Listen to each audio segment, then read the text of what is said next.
All right, Shalom family. First and foremost, I want to give all praises, all glory, all honor to the Most High God, Yahweh. I do so in the name of His only begotten Son, Hamashiach Yahweh Shai, who the world ignorantly calls Jesus Christ. All right, I got a special guest today with me here. All right, this brother don't need no introduction, right? Yo, The mighty Yahweh All of Sons of Thunder here with your brother Ariel Sakari, and we God, are going to go into um to Islam, right? We're gonna talk about Islam, right? And a lot of the arguments that Muslims bring against the Bible, right? And a lot of the rhetoric that they push concerning their book, the Quran, right? Um, how's it going, bro? it's good. Let me get my camera together. Kind of praises. We should be tracking me. Yeah, you You good? good? You look All right. crystal clear. It's going good, All praises, man. The water for having me. Kum Yashala, man. I love what you're doing, brother. I love your zeal for the truth, your loyalty to the Sakari, and you represent them so well, brother. So thank you for having me, man. I appreciate it, King. If y'all don't know, man, I was watching this brother. I was sitting on my couch, man, watching this brother when he was part of HOY down at 5 Points, and just watching him cut up Christians, cut up Muslims as they came up and scoffed.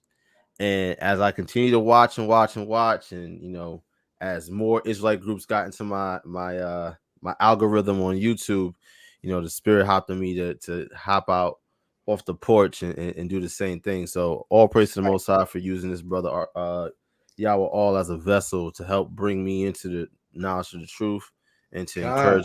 encourage me to do the work. So hopefully I can be an encouragement to some of you brothers out here who just sitting on your hands, right? Get out, join a body, do the work. That's right. Me and y'all all we spend a lot of time on Clubhouse, and we've had a lot of conversations A with lot. Muslims. A lot. Bro. Hold on, man. I got some feedback. Hold on, let me fix that. Okay, you sound good. You sound clear over here, King. Something happening downstairs. Hold on. All right, that should be good. We clear? Con, all praises. Okay, go ahead, Ak. I'm sorry about that. No, you go, but yeah, like I said, we've had a lot of conversations with a lot of Muslims, whether they were studied or unstudied in their religion. And one thing that I found, and correct me if I'm wrong, y'all all, is that the vast majority of Muslims do not know their book, right? They do not know the history and all the context of how their Quran got to them, right? Yes. They're just in love with their religion. We say it all the time. Our Muslim brothers, especially you Israelites that took on that religion, are fans of your religion. Y'all are not scholars on what you worship, right? Like Yahushua told the woman at the well, you know not what you worship. And with our Muslim brothers, you will find out that they are fans of their religion and not doctors of their religion, which is what Ariella is. He's a doctor of the law. He's a doctor of Hebrew Israelism, if you want to call it that. He understands what he believes, and he can substantiate his claims. And our Muslim brothers, for the most part, are, I'm not going to say incapable. They're unaware. They're unaware. Have you found an Israelite, like a so-called Black, Hispanic, or Native American who adheres to Islam that actually, knew the Quran and can actually, recite surah and ayat and substantiate the claims that they make? That's a good question.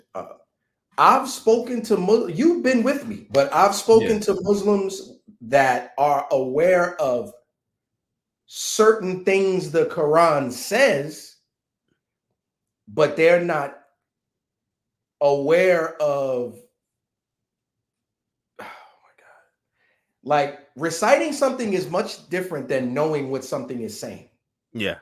So there's a lot of times where they will even quote ayat and they don't even know what it means. They just think they have a grip on it, kind of like our Christian brothers with the New Testament. So To answer your question and be faithfully honest, no. I've never talked to a Israelite who practices Islam that completely understood the religion he was a part of. Just yesterday at camp, we had a young brother tell us he was Muslim.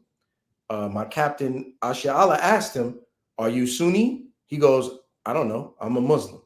He goes, "All right. Well, you got this woman with you, and we was up here talking about, loving our wives. Do you know that the Quran teaches such and such?"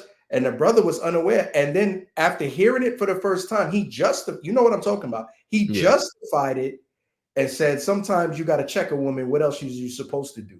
And we all said, see, you sound like a fan. You sound like you have to be Team Islam. yeah, And you know for a fact that the woman with him didn't agree, and you don't believe in that. And we yeah. tried to bring him out of it. Was it successful? Of course not. He Yeah, fled after a couple precepts. yeah. I Typical, gotta right? go. Yeah, we actually dealt with a group of Muslim sisters. We was in Uptown here in Philly, and we were right on Shelton Avenue. And Uptown is where you have the vast majority of Muslims. Like most of our people are Muslims. The number of hijabs I saw yesterday, Mm, like an innumerable multitude of hijabs mm, walked up mm, and down the street, right? mm, mm, Um, and one of the brothers that was teaching at the time was trying to explain, like, yo, sisters, like, you know, Islam's not the way. The Bible, this is our true culture. This is what we should be following. So of mm. course, E starts popping off at the mouth, Of blah blah blah course. blah, and we bring up like you are aware that your so-called prophet, he's a pedophile, and they get super enraged. Oh my god, right? They get enraged over the fact that Muhammad is indeed was indeed a pedophile, right? And we go to the hadiths, right? And we've just so brothers and sisters are aware, Muslims, right? They have the Quran, which is it's like their Bible, right? And then you have what's known as hadith, which I would say would be more so aligned with like a commentary, so to say, or basically I'm what with they you. are. They are uh companions, usually companions of the so-called prophet, right? Mm, mm, mm. Who attest to things that he said in accounts of his life, right? Right. So Like they, they and were then they have there, a they heard him. yeah, and then they have a whole ranking system of whether a hadith is strong, Oh my if it's God. medium, if it's weak. And then even within, I found out just before doing this live, this recording, that within what they consider sahih or strong hadiths, there are still could be weak hadiths. So Islam is the most convenient religion on the planet, right? Convenient. It is the epitome of convenient because their belief is stems off the idea that the Quran has been unaltered, it has never changed, there's no variations, right? Since its incept, since it was spoken by the so-called prophet, right? Now, I didn't know all of this, right? I didn't know that the Quran was apparently revealed unto Muhammad over 23 years of his life. Did not know Yes, that. it took time. It came down in sections. Yeah. So boom, right? So let me just pull this up real quick. Just Go and this ahead. is just the basic Wikipedia, just to give people an idea of the Quran, right? Hmm. Um, so the Quran, right? It says literally means the recitation, right? It is believed by Muslims to be the revelation from God, right? It is organized in 114 chapters known as surah, plural, or surah, singular, with verses, which are called ayah or ayats, right? In addition to its religious significance, it is widely regarded as the finest work in Arabic literature. They are so enamored with how beautiful the Arabic language is, right? They love it, right? And they believe that the Quran is again the finest work in Arabic literature. It Mm-hmm. has significantly influenced the Arabic language. Muslims believe that the Quran was orally revealed by God to the final prophet Muhammad through the archangel Gabriel, right? Mm, Incrementally over a period of 23 years, beginning on Laylat al-Qadir when Muhammad was 40, and concluding in 632, the year of his death at the age of around 61 and 62. Muslims regard the Quran as Muhammad's most important miracle, a proof of his prophethood. Okay. And as the culmination of a series of divine messages, starting with those revealed to Adam, including the Torah, right? So the mm, Torah, right, which is the Torah, and the Zabur, or the Psalms, the Injil, the Gospel. The word Quran occurs some 70 times in the text itself, and other names and words are said to refer to the Quran. So this is a brief overview of what the Quran is, how it was so-called revealed to the so-called prophet, and I'm going to mm, say so-called a lot because we of course refute and are against the idea that Muhammad is a prophet, mm, mm. right? Would you like to expound on that, Yawal? Well, yeah, I want to go along with what you're saying and add on to it, commend it and add on to it. If you read the text by Von Denfer, Ulum al-Quran, an introduction to the sciences of the Quran, it says that the Quran was revealed in 7 forms. It's universally recognized that the Quran came down in 7 forms. Muhammad says Allah apostle asked Gabriel to read the Quran to me in one way or dialect, and I continued to ask him to read it in different ways until he read it in 7 ways. You can find that in the Hadith 4 442. Okay, so the Quran came down in 7 different dialects. That's why they say that. That Mm-hmm. comes from Hadith literature. So apparently there, and immediately now you have 7 different ways of reciting the Quran. Yeah.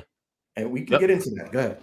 Yeah, absolutely, right. And that's going to be one of the highlights of this discussion, is these variations, right? Because again, the rhetoric of Muslims is that the Quran has no variations. Oh, your Bible, it has so many versions. It's changed so much. Mm-hmm. And here's the thing, right? And this is what I want to segue. I want to let you cook real quick, y'all, because y'all all has a surah and ayat that we've presented to countless Muslims over the past couple of months, right?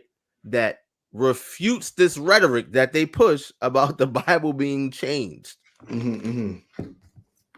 or Mm-hmm. or the Bible being tampered with, because this is what they say. Oh, the Bible's been tampered with. The Bible's been changed. Blase, Mm-hmm. blase, blase. Yet they cannot produce a Bible that's original, that is untampered with, to show you how the one that we currently have is tampered with and changed. They can't do it. If you want, you can share your screen. I can take mine off. Um, I have several of those that you're talking about. All right, there's not just one. First of Yeah. all, the thing about this, let me tell you, this is me and Ariella and I. The work we talking about right now is 2.5 years, him and I together, live, on the spot, on Clubhouse. Back when we used to get smoked, they don't want it no more. It's over now. Now Yeah. they don't want to talk. But there was a time from Muslims from all nations used to try to take us on as challengers. Very proud, very racist and disrespectful. And he and I together held our own in countless rooms, losing our accounts again and again and again, just because we teaching the truth of the origin of this religion. All right. I don't know if that's a developer thing or if people were reporting us saying Mm-hmm. hate speech, but we were just telling it like it is. All right.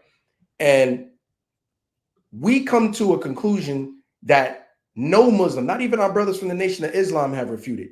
The Quran never says the Bible is corrupt. There is not one place in your Quran that teaches that the Bible has been corrupted. It does not exist. Mm-hmm. The people that say that are the reason that that's said. It's not like they studied that and they repeat. It's your imams and your Hafiz, they are the reason people say that. All right. It's a rhetoric taught by Islamic church fathers. It is not taught by the Quran. It's instead, which we have come to understand, the Quran says that the Bible is what you are supposed to follow. Yeah. Not only that, you are to believe it. And we can get into it. Khan, you want to bring out the first verse? It was one, I think it's one in Surah 5 that you bring out. Of course. Yeah, You know it. yeah, Surah 5, and what's the ayat? 44. 5 and 44. Check this out. Right. So this would be Surah 5 and 44. Right. I'll start from verse 43. Hey, explain to them why you use a certain English reading. We prefer Yusuf Ali. Can you tell them why we walk with that English translation? Because it's for me, it's what I found is that it's more concise. It's more concise and like just to the point. Like a lot of times you look at other translations, it'll have weird like print like brackets and stuff. It can be quite confusing. Actually, let me see the settings real quick. See what translation is on here right now. Now remember, we're accused. You know, a Muslim will accuse you. Go all the way to the bottom. There it is. It'll be in that list. Dr. Yusuf Ali. Abdullah Yusuf Ali at the top. Boom, boom. Here we go. Yeah. And I think all you got to do is quit it and it'll update. Mm-hmm. Let me refresh. How does it read? What is the first couple words? Okay, so verse 43 says, "But why do they come to thee for decision when they have their own law before them? Therein is the plain command of Allah. Yet even after that, they would turn away, for they are not really people of faith." Right. Let's deal with that. Ariel is not the kind of person to play stupid. Actually, we hate that. We don't play stupid to win an argument. That verse in 43 is confirming that the Jews have the correct Bible to follow and are going to be judged against it. But we are to believe, from our Muslim friends, we are to believe that the Bible is corrupted and we need the Quran. Can you read that verse 43 again? For sure. Right. It says, and before I read it, they would be correct. The scriptures talk about how the children of Israel are people in whom there is no faith. Right. The Bible talks about how it is impossible to please God without faith. And when we look at the plight of the Israelites, right, we've been scattered all over the world, right, where we are being subject to the curses due to what? Our disobedience and our lack of faith. Right. So I would say that they are correct in saying this, right? They're not really people of faith, right? So it says, but why do they come to thee for decision when they have their own law before them? What shall we say then? The Quran just said that the Jews have the law with them. This is written 624 AD. The Bible that we have, the King James that we use to teach on the street, is based on manuscripts older than that. So that you're telling us in 624 that the Jews have the law before them.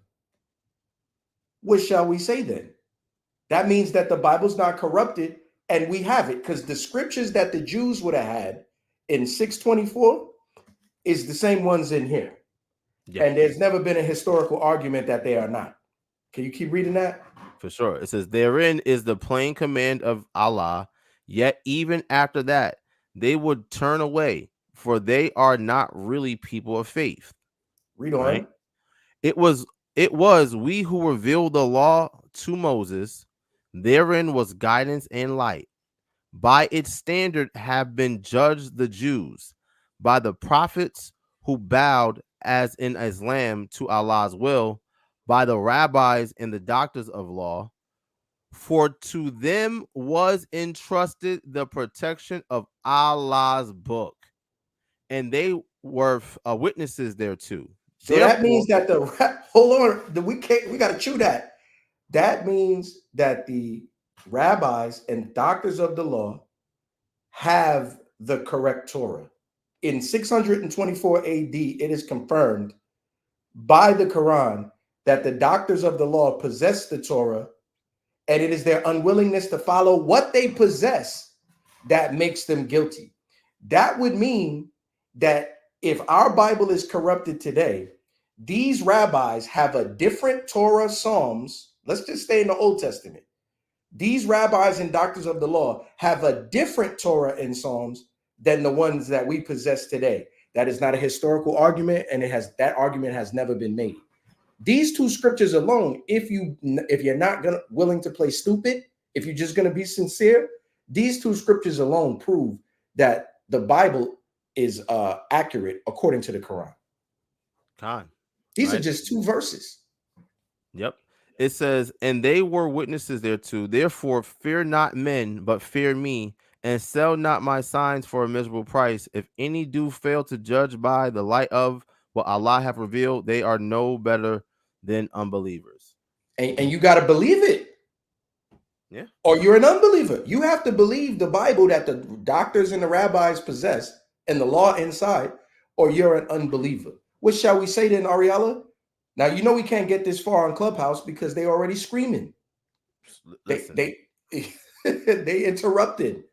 Or if we're doing an away game, we call that away game. We call that when we go into someone else's room. Mm-hmm. Mm-hmm. What's happening to our microphones, Zach? Oh, we're getting When we try to go into this. We're getting muted. We're getting booted off the stage, right? We're getting called all types of monkey this, monkey that. Kafir, This is career. this is. Listen, let me tell you something. Some of the most racist people I've ever encountered in my life have been Ethiopian and Somali Muslims. Bring it out, Doc. They have been the most. We literally had a woman, a Somali Muslim woman, tell us that we're monkeys and that her and her people are, quote, elite blacks. Yes, I remember that day. Elite. I'm like, wow. Okay, tell us how you really feel. There's one that I have been bringing out. I'm trying to find it real quick. It's in Surah 3, and it's super cold. It is extremely cold, this Surah, because basically I think it's 3 and 84 if I'm not mistaken. Let me double check. Let's see. Bring it out. It basically says that in order to be a proper Muslim, you have to believe in the Bible. Let's Surah see. 3 and 84. Surah 3 and 84. I think that's it. Let me see. I'm going to check with you. I have a website. It's kind of like an interlinear. Yeah. Yes. Right. Yeah. So, I always just read up a little bit above just to give further context, right? So Surah 3 and 83. Do they seek for other than the religion of Allah, while all creatures in the heavens and on the earth have, willing or unwilling, bowed to his will, accepted Islam? So apparently Islam is God's will, right? It says, and of him shall they all be brought back, right? So everyone's gonna be brought back to Islam, apparently, right? It says, say, we believe in Allah and in what has been revealed to us and what was revealed to Abraham, Ishmael, Isaac, Jacob, and the tribe. So before we even move forward, let's just ask ourselves, what was revealed unto Jacob and the tribes? It would be the Torah. It would be the prophets. It would be the Psalms, right? It would be the Gospels, right? It says, and in the books given to Moses, Jesus, and the prophets. So another thing, right? Muslims believe that the Gospels of Matthew, Mark, Luke, and John, the Injil, were revealed to Jesus. Yes. Here's the problem with that. The Gospels were compiled by Matthew and John, who were disciples of Christ, and Mark and Luke, who were students of the disciples, who were not eyewitnesses, who didn't actually walk and talk with the man. Maybe they weren't. I'm not sure if they were alive or not, but they did not know personally the who the world calls Jesus Christ. Luke and Mark, right? Matthew and John were disciples chosen by Christ to follow him, right? Mm-hmm. and they recorded the Gospels according to what they remembered after he died. Yes. So no, the Injil was not revealed unto Jesus, Mus- Muhammad. Okay, it just it was not. The Gospels attest to the teachings, the lives and times, the death, the burial, and resurrection of Isa, who the world calls Jesus Christ. Right? Which is an impossible name to come up with. There is no etymological evidence of how you get Isa for the name of the son of Joseph. That's a whole nother thing. But go ahead. Yeah, it gets real bad for Islam, and when you really dive into the Quran You and you dive in there. scrutinize, like, this doesn't even, it's not even coherent, right? But anyway, this says, given to Moses, Jesus, and the prophets from their Lord, I'm gonna highlight this. We make no distinction between one and another among them, and to Allah do we bow our will in Islam. So according to the Quran, right? If you are a true Muslim, you have to believe in the Quran. You have to believe in the revelation You from have to. God through the angel Jabril to the prophet Muhammad, which was recited, right? And then over the course of time recorded on paper for you to read today, right? According to this, you're not supposed to make any distinction between the Torah, the prophets, the Injil. You cannot make any distinction between them. So you have to believe in these books. That's what it says. See, You see, someone you with see, a go ahead, King. that's what it says. There's no reason to play stupid. Like, we'll bring this point, or like say Ariella is dealing and trying to present this case.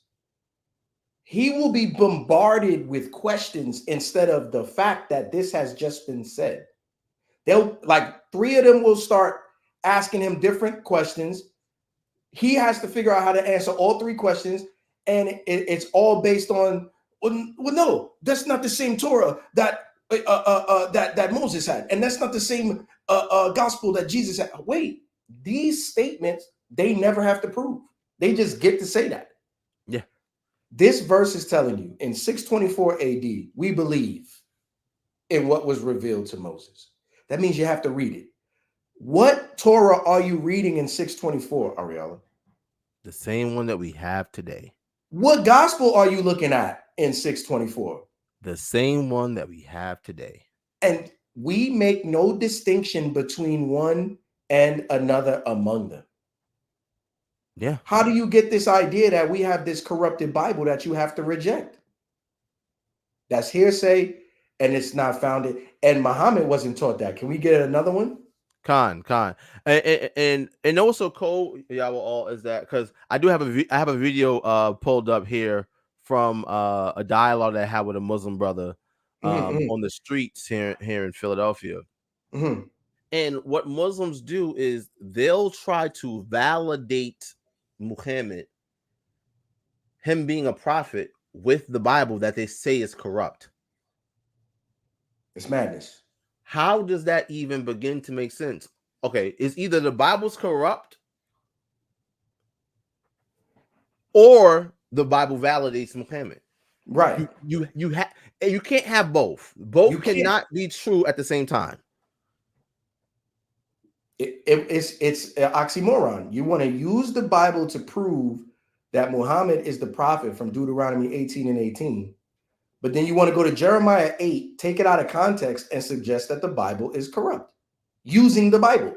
Yeah. So you want to use the Bible to prove that the Bible teaches the Bible is corrupt. That doesn't make any sense, guys. So Jeremiah 8 and 8 is true, but the 7 verses before it and all the books, and then all the verses after it and all the books, they're corrupt. But verse 8 is true. Come on, man. And that doesn't work anywhere in academics, but our Muslim brothers try that with us. And here's the thing, Islam is the epitome. Like, it's the living embodiment of trying to have your cake and eating it And too. eat it too. Right? And I remember, I remember when I first truly understood what that saying means. Right? You Mhm. cannot have your cake and eat it too. Right? If I have a cake, let's say this book right here is a cake. I have my cake. Once I eat the cake, I no longer have my cake. It's gone.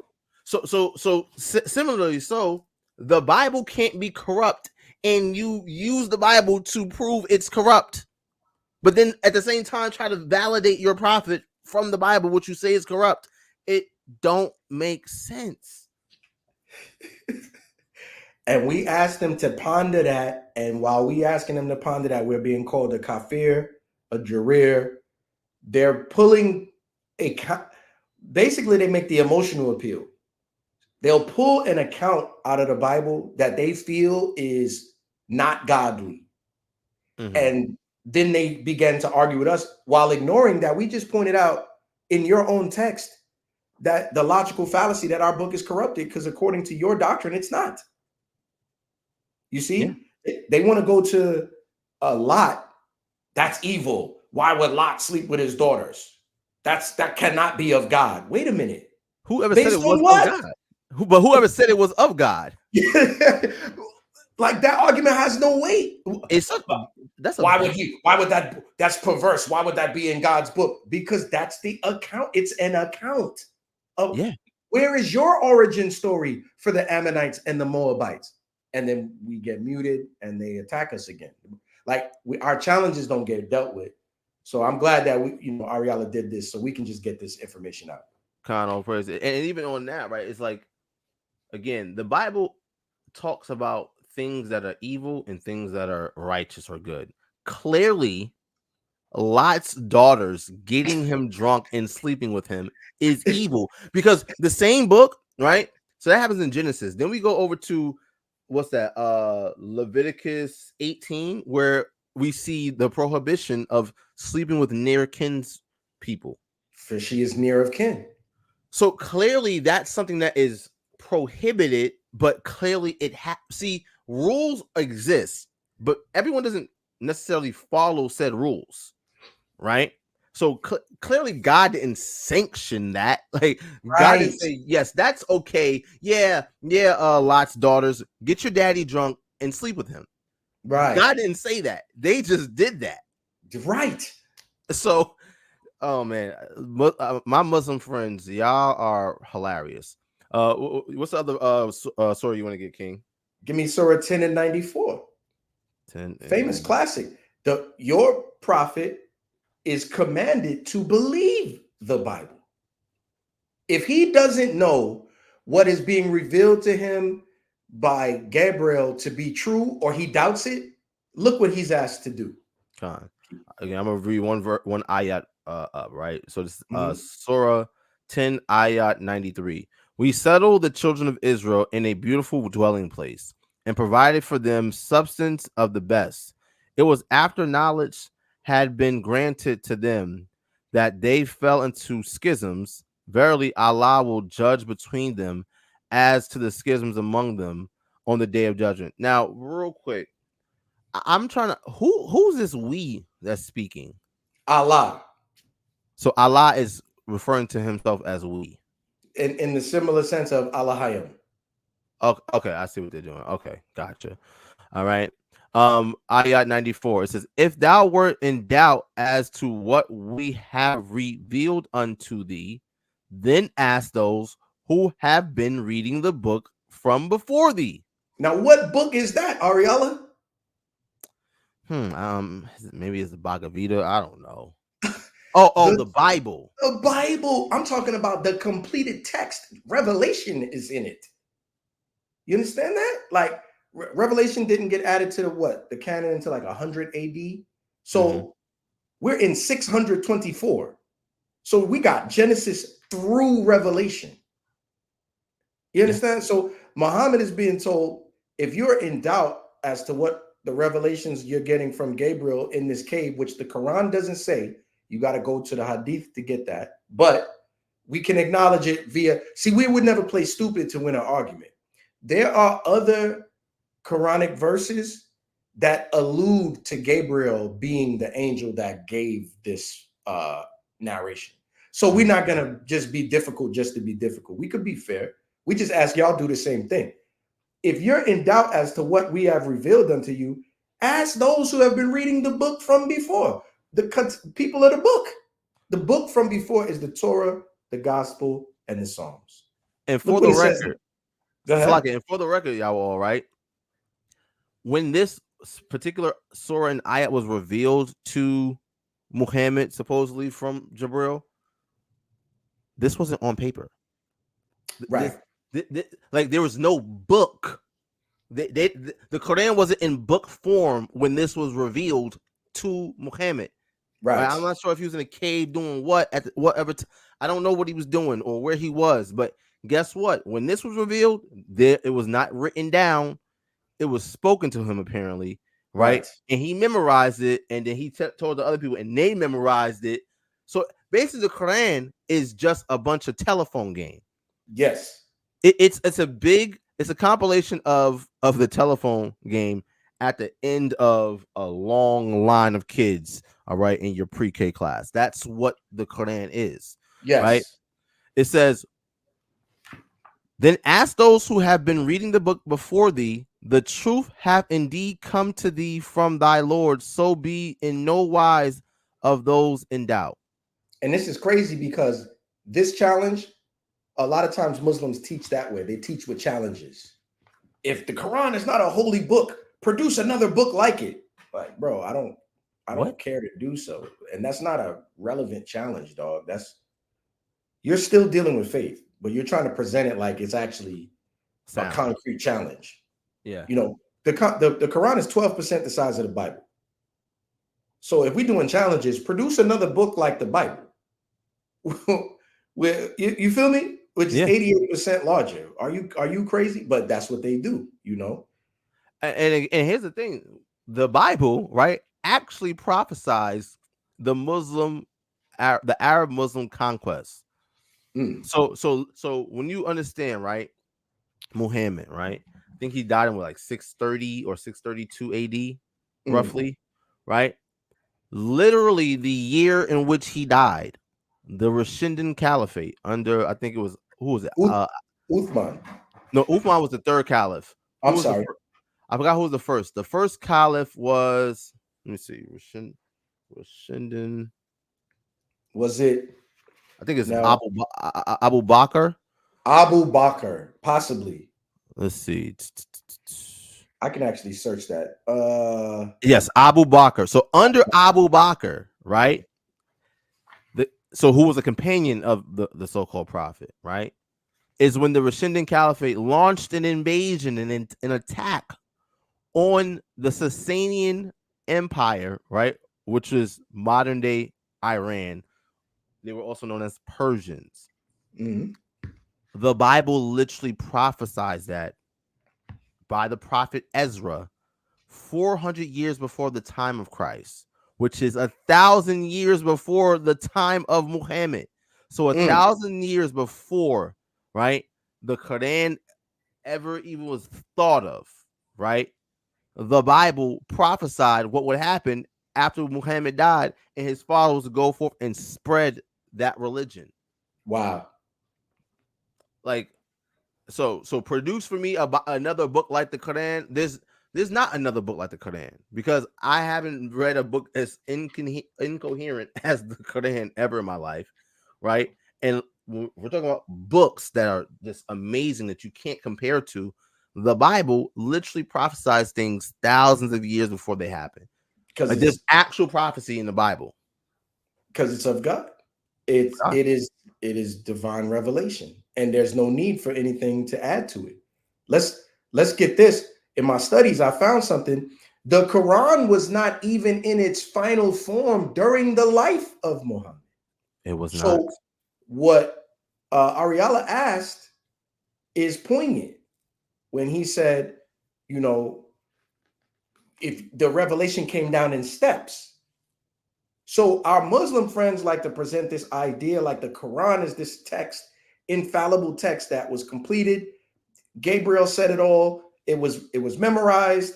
The chain of narration is concrete until today. This is the only religious text that you can confirm. and that's it. Everything else has got to be hearsay or thrown away because it's fallible. That's what y'all try to do. But I'm going to read from your hadith something very powerful. This is narrated, it's strong, so it's narrated, right? This is a Zaid bin Thabit, right? Mm-hmm. And I'll get you to, the quotation directly, so that you can go into the hadith to see it. Excuse me. It says, Abu Bakr as-Siddiq sent for me when the people of Yamama had been killed. That was a war where many of the people who had the surahs memorized, companions of Muhammad, fought in. And some of them died. Mm-hmm. And there became a danger of losing the Quran because of their deaths. Look at what it says. A number of the Prophet's companions who fought against Musalama, I went to him and found Umar bin al-Khattab with him. And Abu Bakr said to me, Umar has come to me and said the casualties are heavy among the Qurra of the Quran, meaning those who know the Quran by heart, Mm-hmm. on the Yep. day of the Battle of Yamama. And I am afraid that more casualties will come, whereby a large part of the Quran may be lost. How can this be written if the Quran was already finalized and compiled as one text? How can this be a fear? Don't remember, we don't play stupid so that we can win a fight. That's a fair question to ask you. If the Quran has been compiled and everybody has agreed on its final form and how to recite it, how can this be a problem that these gentlemen die and we might lose the Quran? It's because it wasn't finalized. Yeah. It was still, this brother got a couple surahs, this guy over here got some, and we just got to rely on them and their memory because it's not with everybody. Mm-hmm. I'm going to add on and I'm going to step down from this point. And it goes on to say, it says, the Arabic does not admit to any other meaning. A large part of the Quran may be lost. It is not possible for later writers to read these words and conclude that the Quran has already existed as a unified and agreed upon body of revelation. Mm-hmm. It existed in the minds of people who memorized major portions during Muhammad's lifetime. And some of these were better than others. All right, it goes on. This is back to the hadith. Abu Bakr orders that the Quran be collected. He said to Umar, how can you do something which Allah's apostles did not do? Wait a minute. Now the hadith is plainly stating that the Quran has never been compiled.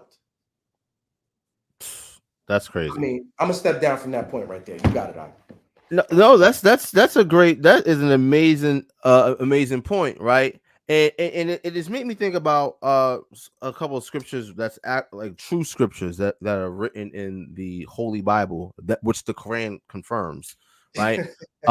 So this is Habakkuk chapter 2 and verse 1. It says, I will stand upon my watch and set me upon the tower, and I will watch and see what he will say unto me, and what I shall answer when I am reproved. And the Lord answered me and said, write the vision and make it plain upon tables, that he may run that readeth it. So we look at the prophets, the true prophets, which the Quran says prophet who was given to the children of Israel in various places, right? The Quran also tells you that the Bible, right, was in the earth, right, was the word of God revealed to the Israelites during the time of Muhammad's life, right? And you can't make any distinctions of it. That Bible literally says that prophethood, that the prophets were the Israelites and only the Israelites, right? Yes. So when we look at the prophets, we see God speaking to the prophet, of course, through an envoy of an angel, right, or messenger, right? And that prophet being told to write it in paper, not, hey, the angel's coming down and speaking these words of God to this prophet, and this prophet is illiterate, and this prophet is incapable of writing these things because Muhammad was illiterate. Lives miles away from the Jerusalem. So it's over there. Yeah, bro. Like, so again, we look at the prophets of the Bible, which the Quran says are you should make no distinctions about, right? We see God telling these prophets to write down these visions on paper, right, or on tablets. Here's another example, right? Second Ezra chapter 15 and verse 1. Bring it out. Behold, speak thou in the ears of my people the word of prophecy, which I will put in thy mouth, saith the Lord, and cause them to be written in paper, for they are faithful and they are true. That's And it right. is this very same book where we see this prophet Ezra prophesying about events that would happen surrounding Muhammad and his followers 1,000 years later in the future. Right. Amazing. That hadith was cold, y'all all. That hadith was extremely cold that you brought out. I gotta get the source for it. I'm looking for it right now. I gotta get you the actual citation. Give me 1 second. I had to Con. step away. I'm gonna get that for you because the people need to know that we're not just making this up to win an argument. It just is what it is. Mm-hmm. This is the case. Okay, I'm back. Give me 1 second. I got that for you. All right. He said, how can you ask us to do something that Allah's apostle has never done? Mm-hmm. Give me that 1 second.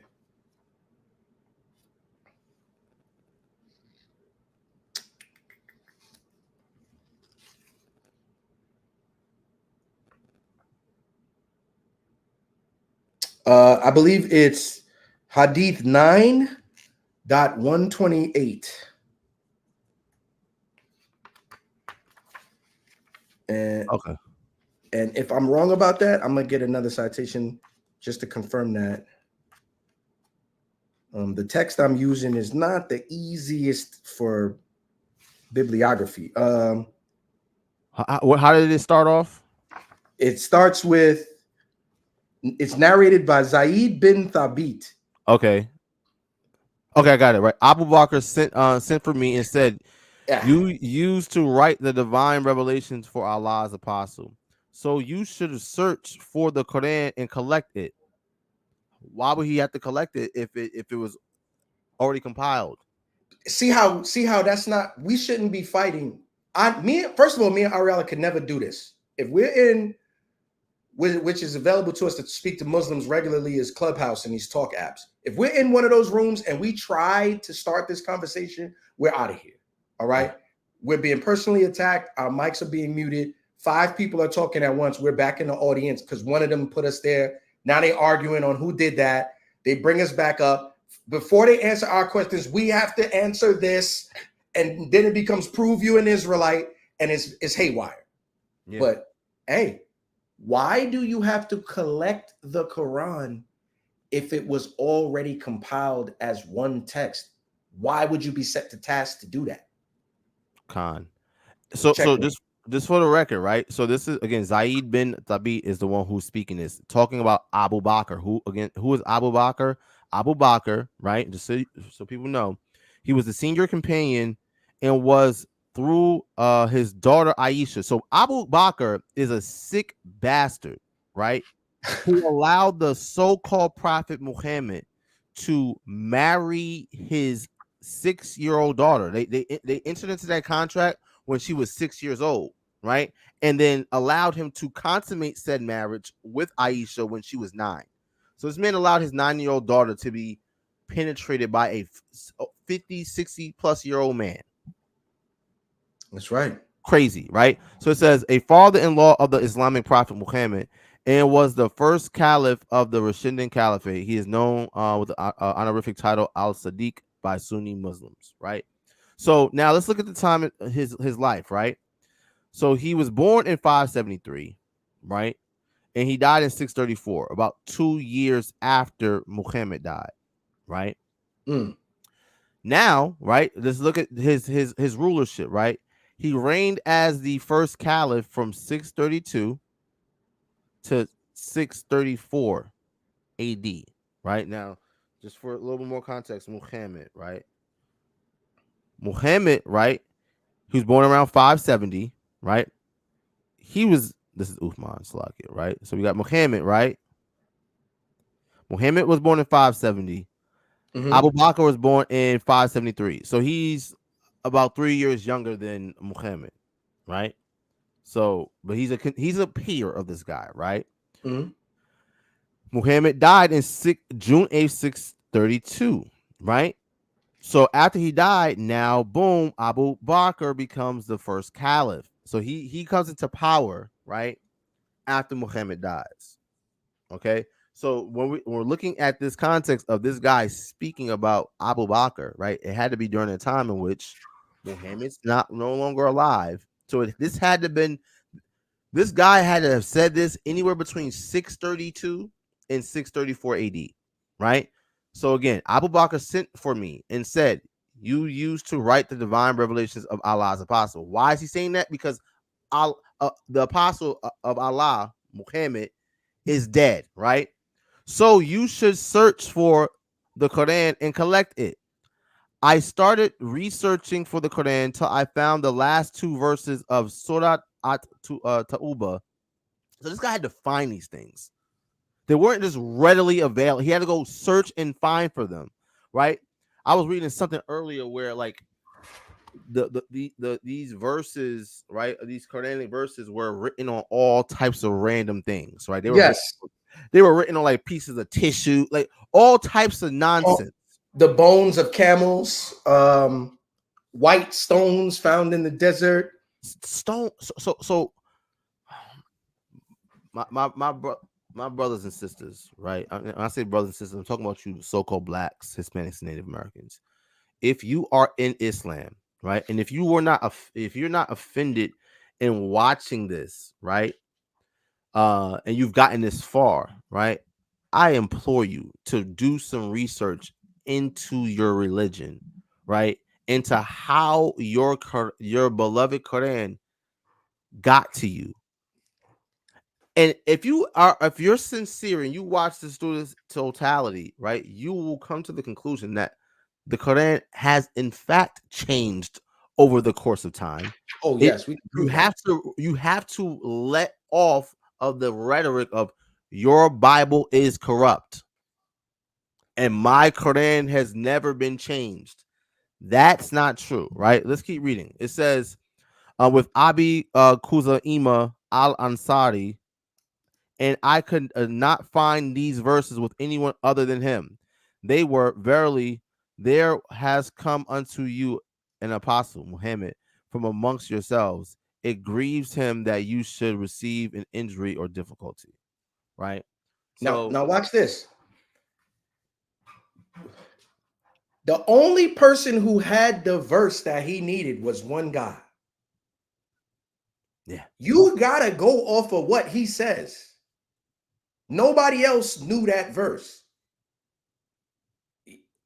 meaning there was no conference of witnesses to confirm that verse, Ariala. Yeah. But what do they say about Christ when we talk about the crucifixion? They says those who differ are full of doubts with no certain knowledge.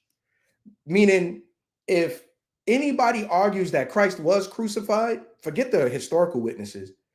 Y'all are full of doubts and you don't have certain knowledge. How do y'all have certain knowledge that this one guy remembered that verse correctly? Because even Muhammad wasn't around to confirm that.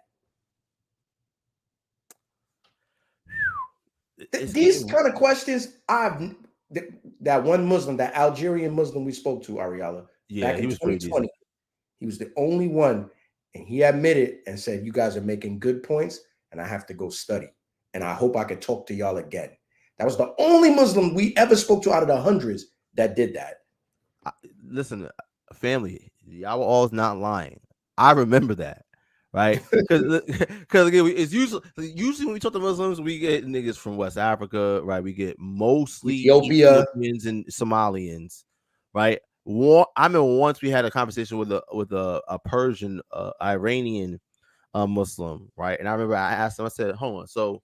you're okay with the fact that the year in which Muhammad died, his followers came and raped, robbed, and murdered your people and forced you to not follow I your remember that. former religion and follow Islam. I He remember had that. no problem with that. I was flabbergasted, right? He said, "Yes, that's fine." He didn't. And yes, I remember this Muslim gentleman from Algeria, and I remember him saying this very vividly. Like, he was the only sincere Muslim that we've really ever had a conversation with. Yes, he said, "Y'all make some good points. I have to go study. I've never heard these arguments before. I hope I could talk to y'all again." Now we never spoke to him again, and ever since then we've been fighting. Being called Jarir, a racist term for Africans for American blacks, being called kafir, which is like a heathen unbeliever, but it has the vigor of the N word. We get Mhm. called that. You know, we've been called the N word. They've played monkey noises. Oh my God, I These are forgot the about the techniques monkey they noises. use, man. These I the forgot techniques about they him. use. Yeah. Remember that? The Ethiopian girls was doing that. Yep. We encountered Muslims from India, and Ariella would be like, "How are you Muslim? They conquered you and slaughtered your people. Why are you Muslim?" No responses to that question. You know, just personal attacks. Prove you're an Israelite. Wait a minute, we're talking about something. You know, God forbid we go into the Bible and make a point. Oh, that's corrupt. And then they turn around and want to use the Bible to make one of their points. It's really circular arguments. And, right now you're seeing some of our strong positions that we don't normally get to bring up. Con.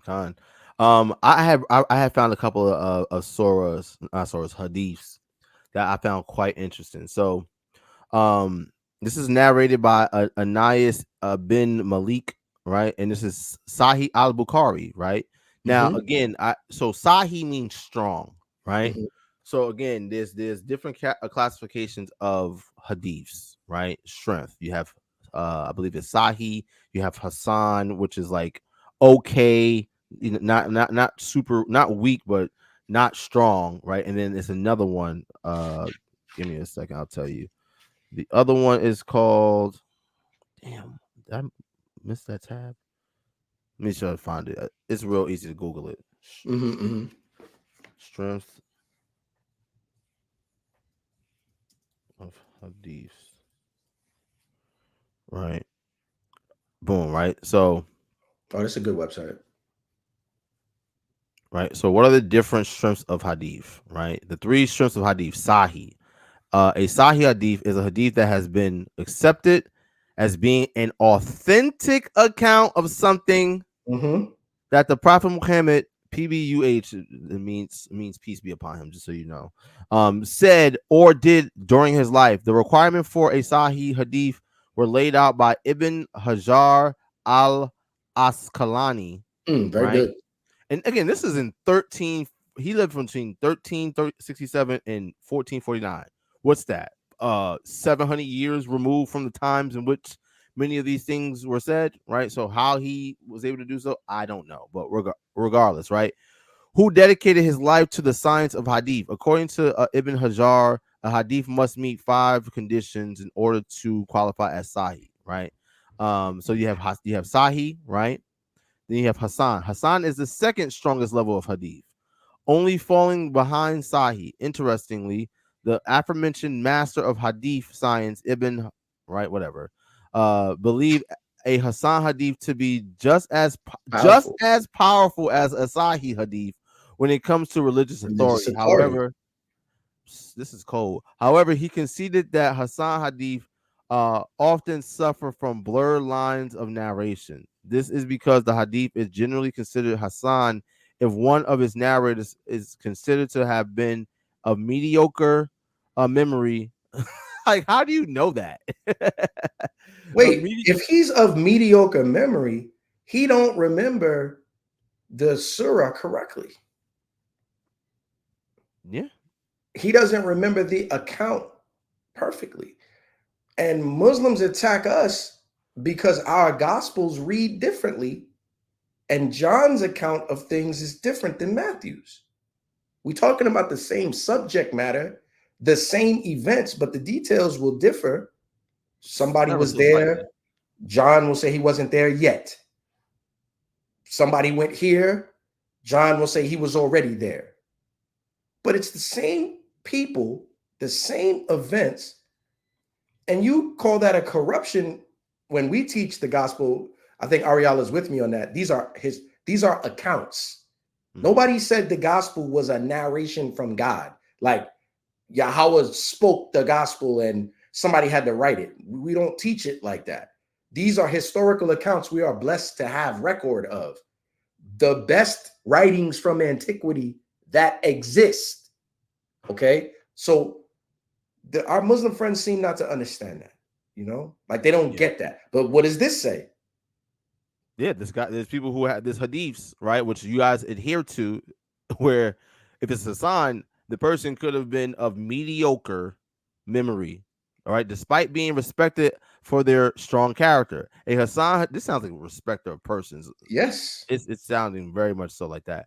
It's a Hassan hadith should not contradict additional hadith and should certainly not go against anything that is outlined by a Sahih hadith. All right, so that's Hassan, right? And then you have Da'if, right? If a hadith is weak, it is in its reliability, it is classified as Da'if, right? Mm. I'm not sure what Da'if means, but it means weak, right? So those are the classifications of hadiths, right? So so here's this hadith, right? Sahih al-Bukhari. So this is a strong hadith, right?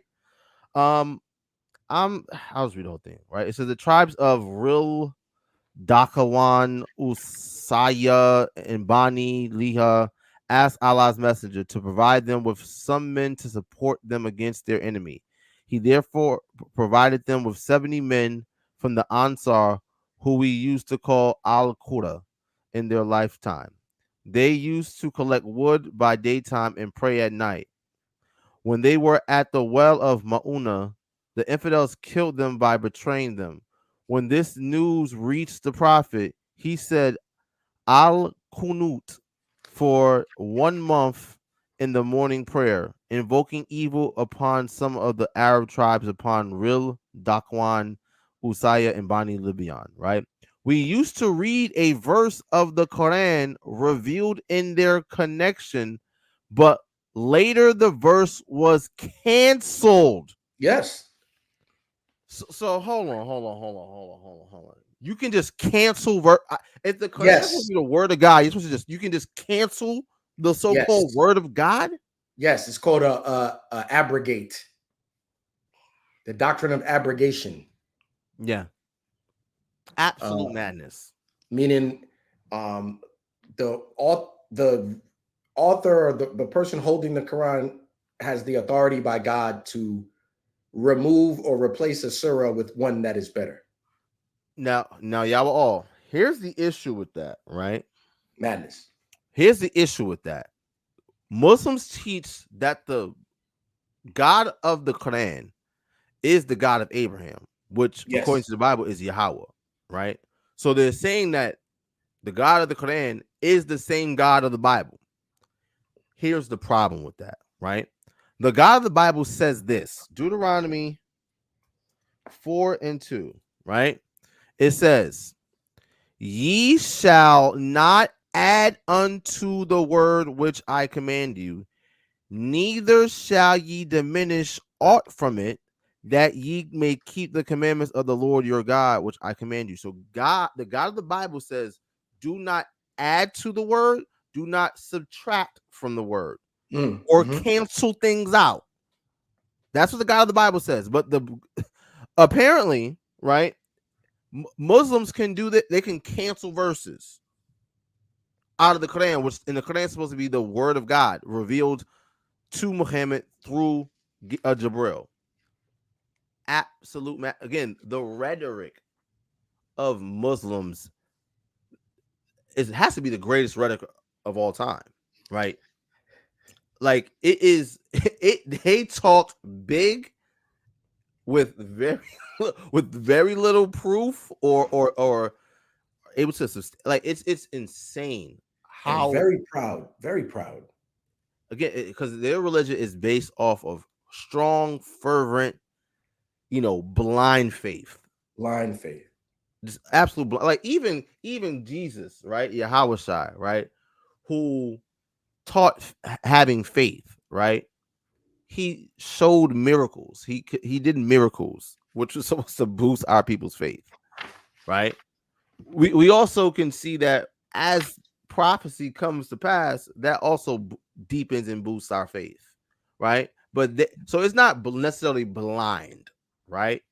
But Islam is rooted on blind faith. But yeah, so apparently this verses that were of the Quran that were revealed. It says revealed in their connection. So it was given to Muhammad, but they were canceled. I thought the Quran never changed. I thought the Quran was, just had this seamless transmission, all right, from God to Jibril to Muhammad to the people. And it's the same one we have today. But this hadith, which no Muslim will say is a weak hadith, it literally is a sahih, strong hadith, says that there were Quranic verses revealed that were canceled. Absolutely, this is crazy. And just for the record, again, this is Sahih al-Bukhari 4090, right? And this is, I think, 28th chapter, right? Here it is, right? This is the reference. Sahih al-Bukhari 4090, book 64, hadith 135, right? From volume 5, book 59, hadith 416, right? So this is crazy. I got another one, right? So I'm gonna go one hadith over, right? So this one is talking about stoning women, right? So I'm gonna just start from down here, right? It says, Hey, I'm with you. I'm with you. you got this one? I got some history on this. Go ahead. Okay, all praises, right? It says the prophet said, by him in whose hand my soul is, I will judge you according to the laws of Allah. Your 100 sheep and the slave are to be returned to you, and your son has to receive 100 lashes and be exiled for 1 year. O Unias, go to the wife of this man, and if she confesses, then stone her to death. Unias went to her, and she confessed. He then stoned her to death. So it's about stoning, right? Now let's go to the next hadith, right? This is Sahih al Bukhari, strong hadith, narrated by Ibn Abbas, right? It says Umar said, I am afraid that after a long time has passed, people may say, we do not find the verses or ayats, which are found in the Quran, of the Rajam. Now, Rajam is stoning someone to death, right? It says in the holy book. What would be the holy book? The Quran. And consequently, they may go astray by leaving an obligation that Allah has revealed.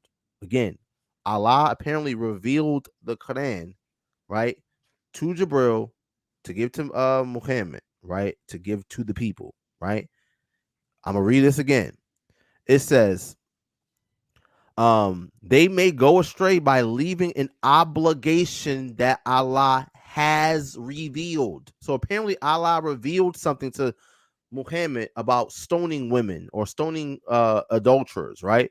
Lo, I confirm that the penalty of Rajam be inflicted on him who commits illegal sexual intercourse if he is already married and the crime is proved by witnesses or pregnancy or confession. Sufyan added, I have memorized this narration in this way. Umar added, surely Allah's messenger carried out the penalty of Rajam, and so did we after him. But there's no verse about like this in the Quran. So, right, what does that mean? It means that there's missing verses from the Quran. But the Quran is just the most amazing book ever produced by human hands, right? Divinely inspired, direct word of God, but there's missing verses. Check this out. To Ariala's point, this is a gentleman named Al-Kindi. He is an early scholar on textual criticism of the Quran, right? Something that was taboo to do. He's a Christian, right? He's a Christian apologist who dealt with claims that the Quran was extant or perfect in the form that it was during his day. Mm-hmm. His name is Al-Kindi. And look what he says. He says, How do you spell his name? Al-Kindi. Boom, got him. Yep, yep. There you go. Right. So here's this guy, Al-Kindi. Right. Go ahead. Mm-hmm. He says, it is said that Surah Nur was originally longer than the Surah Baqarah, and that Surah Azab, in its present form, is edited and incomplete. Okay. Let me get the source for that. You're going to get that in Abu Abid's Kitab Fada'il al-Quran. All right. Con. If you can find that, and if you want me to type it out, I can. All right. Yeah, no, I remember looking for that. It's hard. It's like almost impossible to find that, like in its totality, right? Right. Because I think what's the page number? It says 594 or something like that. Something like that. Yeah. So the one that's available that you can find in PDF form only goes to like 492 pages. So the Muslims did a good job of trying to erase that from the internet, right? But I gotta get my hands on that book at some point in time. Yeah, it says that Abu Abaid's Khatib Fada Alil al-Quran, Aisha said that we used to recite 200 verses for Surah al-Azab, but when Uthman wrote out the codices, he was unable to get more of it than there is today, 73 verses. Aisha said that. Now, come on, man. Y'all, everything is the Bible is corrupt. The ESV reads different than your King James, and then you want to use that to win. Y'all have a lot of problems. Okay, I'm gonna finish this. It says, in the same way that they say Surah Bara'at was not originally separated from Surah Anfal, that they were not distinguished from each other, as they used the heading in the name of God the Merciful. So, of the two final surahs which were included, Ibn Masud said, add not to what is in it. Umar, speaking from the pulpit, said, let no man say that the verse about stoning is not in the sacred book, for I have myself read it. The man and the woman who have committed adultery, stone them both. And if it were not that men would say that Umar had added to the Quran, I would restore it with my own hands. This is a person who's a curator of the Quran telling you, if he sees another Quran that lacks them verses, he gonna add them verses with his own hand. But y'all are telling us that everybody agrees that the Quran says one thing. It has not been changed since its narration. And we're reading the histories, and that is not so. I'm just saying respectfully. And it's your histories. That's the thing. Al-Kindi is right there. Respectfully, man, we would discuss this with you and not to try to make you look bad. We would just talk about this with you. But y'all do not allow for it. I'm gonna yield right there. Listen, man. The Quran is a cold piece of work. I tell you, man, a cold piece of work. And what's even colder is our Muslim friends. You guys, like, you gotta let go of the rhetoric. You have to. After, like if you're genuine, like for instance, right? We are aware of certain issues with the Bible, right? Of course. We are aware of things like the Johannine comma, right? Because we can literally see that manuscripts that predate a certain time period don't have this particular phraseology in these verses, right? And we can see manuscripts that have this as part of a marginal note, which is not the actual text, right? So imagine, right? If I'm a scribe, I'm recopying this text, right? Mm-hmm. And I make my little notes, just like my Bible. Like our Bibles, we got notes on our margins, we got precepts written down. That's all that is. A nigga's precepts or a nigga's presuppositions, right?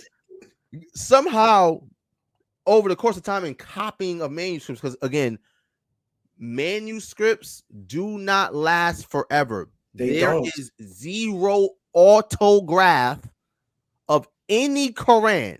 There's no autograph of Muhammad of the Quran. Why? Because Muhammad was illiterate. One, and even if he was literate, you still wouldn't have an autograph of it, right? Same way, there's no autograph of Daniel. There's no autograph of the Torah, Moses' books, right? There's no autograph of Matthew's gospel. There's no autograph of any of these books because, listen, I got there's books that I have handwriting in that I open the book and it's all messed up because a flood in my house or whatever. Like, paper does not stand the test of time, right? Before the advent of the internet, right? You know, you look at the Egyptians. The Egyptians wrote things in stone, so those things didn't like wash away, right? But again, like when we're talking about paper, right? Paper. This book is not going to last forever. It can't. It can't. So again, there's no autograph. So we have something called transmission, right? You would make copies of these manuscripts over the course of time. Like, this is it's just a fact of how it has life. to be. How it has to be. But you guys say, oh, you guys have the uncorrupted same Quran since the time of Muhammad, and it's just not true, right? I want to get into a particular gentleman by the name of Uthman, right? Bring it out. Right before we go to Uthman, let me go to this. This is right here. History of the. Oh, right. This is a good article right here on Wiki, right? History of the Quran, right? So it says the Quran, the holy book of Islam, is the timeline and origin of the written compilations or manuscripts of the Quran based on historical findings. It spans several centuries. Why does it span several centuries?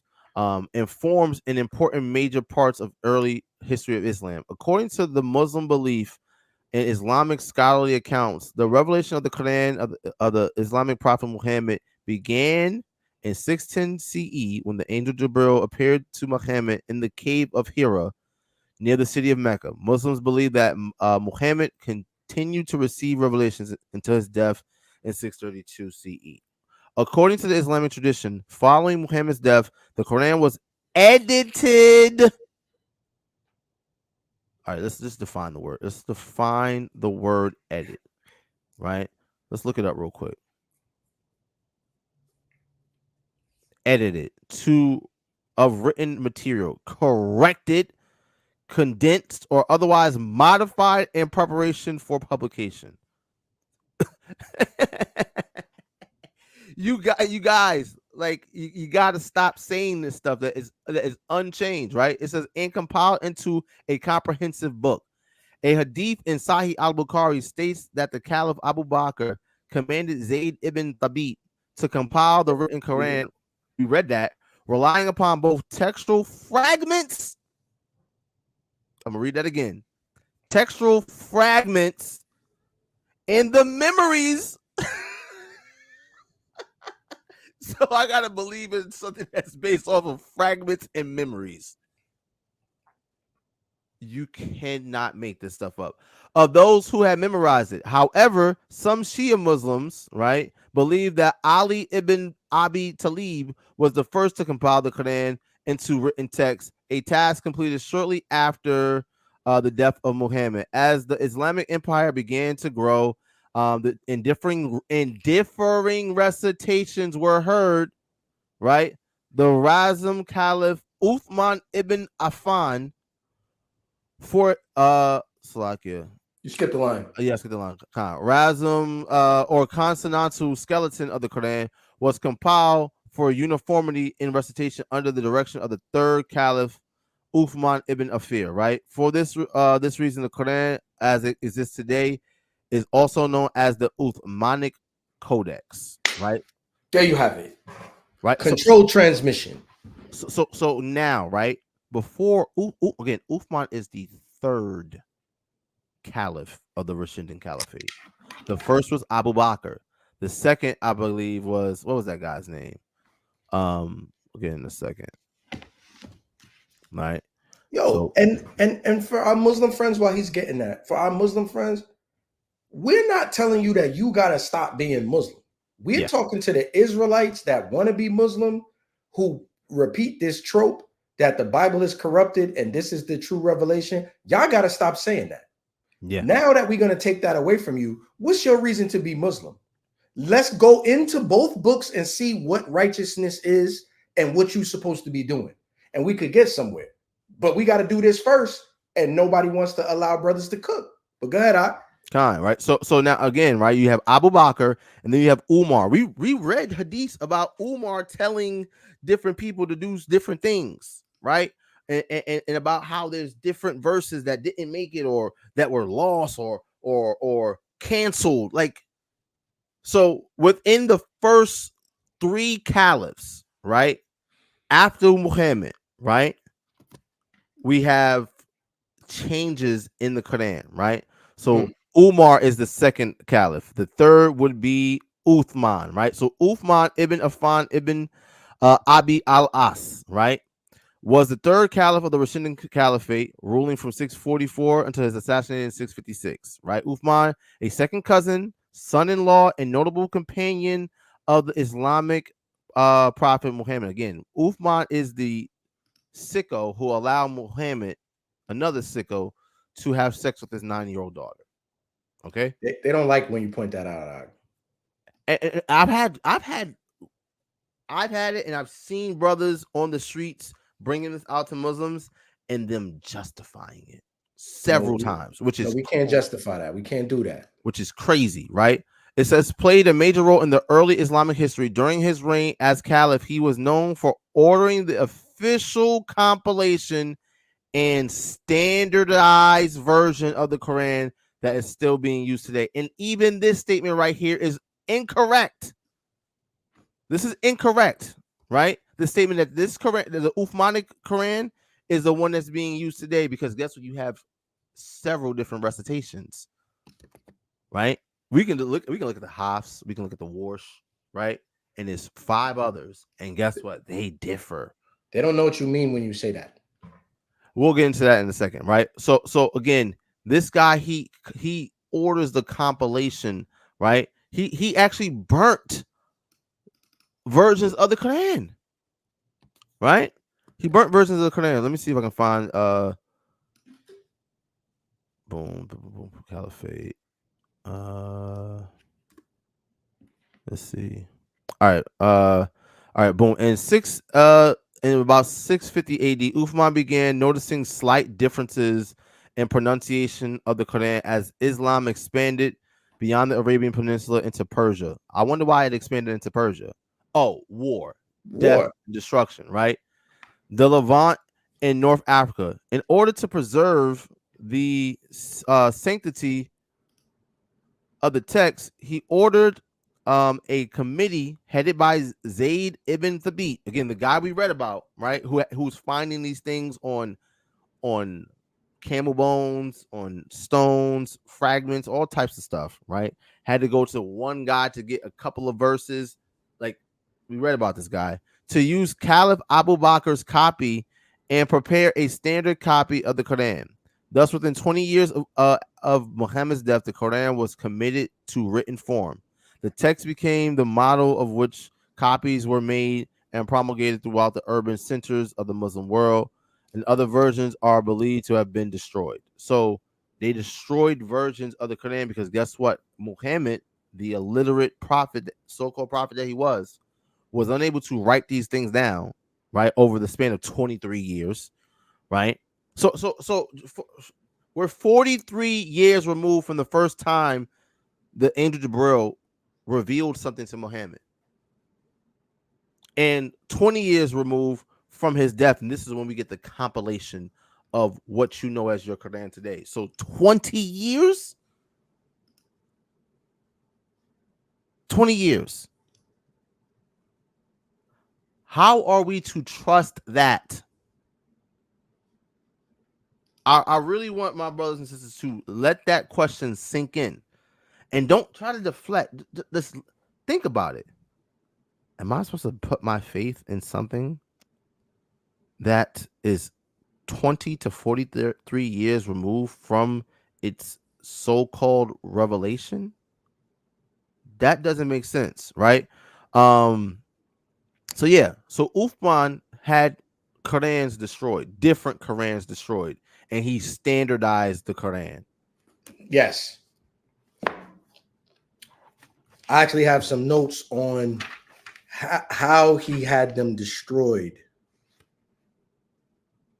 Uh, this guy, Uthman, gave directions that the leaves and sheets of the Quran should be gathered. He ordered his agents to collect everyone they could lay hands on and destroy them. Heavy penalties were threatened against the disobedient. All the leaves were shredded and boiled in vinegar until they were sodden and nothing remained, not even the smallest fragment to be deciphered. Wow. That's what he did. So how you gonna compare your Quran today to the ancient ones? Because your boy had them all destroyed. How do you know? So come on, man. We can do the textual criticism of our book. I can look at an Arabic gospel. I can look at a Demotic gospel. I can look at one that was written in Egypt. I can look at a Greek one. I can look at one that was written in Turkey. They say the same thing. Yeah. Here's another thing, y'all all, right? We can look at the Masoretic text that we have, right? Which our King James Version Bible has been translated from, right? A lot of modern English translations were translated from the Masoretic text, right? You have the Aleppo and the Leningrad codices, right? These are the latest ones that we have, complete ones, right? Yeah. And guess what? Between 1946 and 48 is when the Dead Sea Scrolls were found at Qumran. And Yeah. when we look at some of the fragments and some of the complete works that were found there, one I can think of is the Great Isaiah Scroll. Yes. They say exactly the same thing. So what are we doing? And those are and those texts are dated to the first century AD, if I'm not mistaken. The Dead Dead Sea Sea Scrolls. Scrolls. Mm-hmm.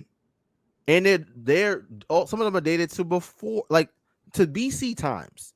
So we have, all right, manuscripts that have not been changed, right? We have manuscripts or manuscript tradition that far exceeds whatever manuscripts tradition that you Muslims have. You don't really have a manuscript tradition for real, right?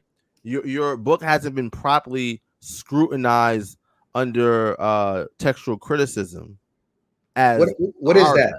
What is that, Ariella? What is textual criticism, right? Let's look it up, right? Textual criticism, right? Let's do the Britannica, right? Textual criticism, the technique of restoring text as nearly as possible to their original form. Text in this connection. Hold on, that doesn't even sound right. Let's go to this one. Right, is a branch of textual scholarship, philology, and literary criticism that is concerned with the identification of textual variants or different versions of either manuscripts of or of printed works. Such texts may range in dates from the earliest writing in cuneiform impressed on clay, for example, to multiple unpublished versions of a 21st century author's work. So basically, as you make copies, they could be variants. And one thing that has to be understood, like let's say for instance, I'm a scribe, and my job is to read to copy a manuscript. Guess what? I can mess up. You're a human being. I'm a human being. I can mess up, right? So now this parchment that I'm on, I gotta do something with it, Right. right? Now, if it has God's name on it, there was a certain way in which we handled that, right? I think we used to like have a little ceremony, used to bury it in a little Correct. clay jar, like, and a lot of the things that we find in archaeologically, at Qumran, a lot of them were fragments, and a lot of them were just like regular day-to-day life notes, right? We've unearthed pieces of what would be the Bible, right, that have arrows because again they were disposed of, right? This is a thing. So our Muslim friends are not sophisticated enough to even That's the have problem. this conversation. That was the right choice of words, because we're not trying to insult you. You're not sophisticated enough to have this conversation. Like I'm not sophisticated enough to have a conversation about astrophysics. That's not my arena. It's not. I don't. It's not. I don't study that. Right. I don't devote my life to it. Right. Mm-hmm. And it brings me to this video. Right. If you haven't watched this video, go ahead and watch it. Right. This dialogue between myself. He starts off with talking to one of our war dogs, priest Guy Yashan. And I hop in on there because me and Yahweh, we've been beating up on Muslims for a long time now. It's been a while. It's been a very long time. And this man had the nerve to tell me, right? Because we were talking about Psalms 83, right? Where it says that ye are gods, right? And he's supposed to believe in the Psalms according to his Quran, right? He's going to say, oh, that's wrong. I'm like, sir, do you know the Hebrew? What's the word for gods in Hebrew? You don't know. You don't know Hebrew. You barely know English. This is what I said to him. You barely know English, but yet you're going to tell me that this is wrong just because you say so and you never even studied it. We're And not again, doing that. and this is why our Muslim brothers and sisters and our Muslim friends, right, who are not our brothers and sisters, y'all have to stop with this same old rhetoric of your book is corrupt just because I say so. Just because you say so. We got to have the actual conversation. Is this what this brother's saying in this video you got queued up? Yeah, let me play this little clip right here, right? So he's gonna say something real wild, and we can address it too.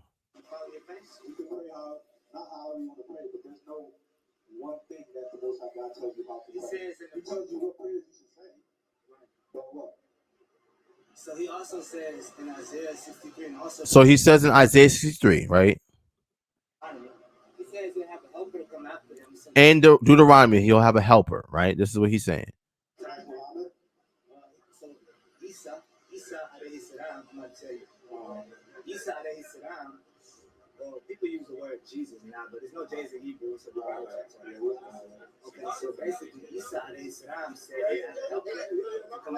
So he's saying that Jesus is saying that there's going to be a helper that comes after him, right?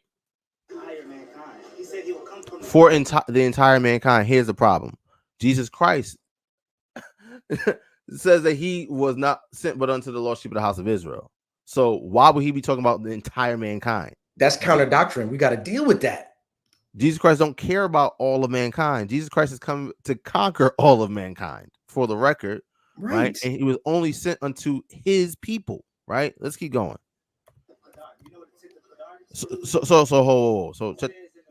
So he's saying that Jesus mentioned something about the tents of Kedar, right? Let's keep going. So he also says in Isaiah 63, and also, so Isa alayhi salam, I'm gonna tell you, Isa alayhi salam. Well, people use the word Jesus now, but there's no J's in Hebrew, so okay. So basically, Isa alayhi salam said he had help to come after him, said to the entire mankind. He said he will come from the tent of Kedar. You know what the tent of Kedar is? That's a stretch. You're gonna run me. So he's saying that Jesus is saying these things, right? So he's conflating Deuteronomy 18 with Isaiah 63, right? And with something else, right? Because if I'm not mistaken, right, let's look at tents. Because the he's talking about something that says in Isaiah concerning Kedar, with meaning they will rejoice in Kedar. If I'm not mistaken, he could also be talking about Songs of Solomon, where the woman speaking and saying she's as the tents of Kedar. Because let's see tents of Kedar, Kedar, right? Because I think their argument, it's Yusuf Ali created that argument, believe it or not. Oh, really? Yusuf Ali is the author of the idea that Muhammad is in the Isaiah. He taught that. And that's why everybody else says it. Yeah. So Yusuf Ali believes the book of Isaiah, by the way. So I think he's talking about the hills of Kedar will rejoice. I believe that's in Isaiah 63.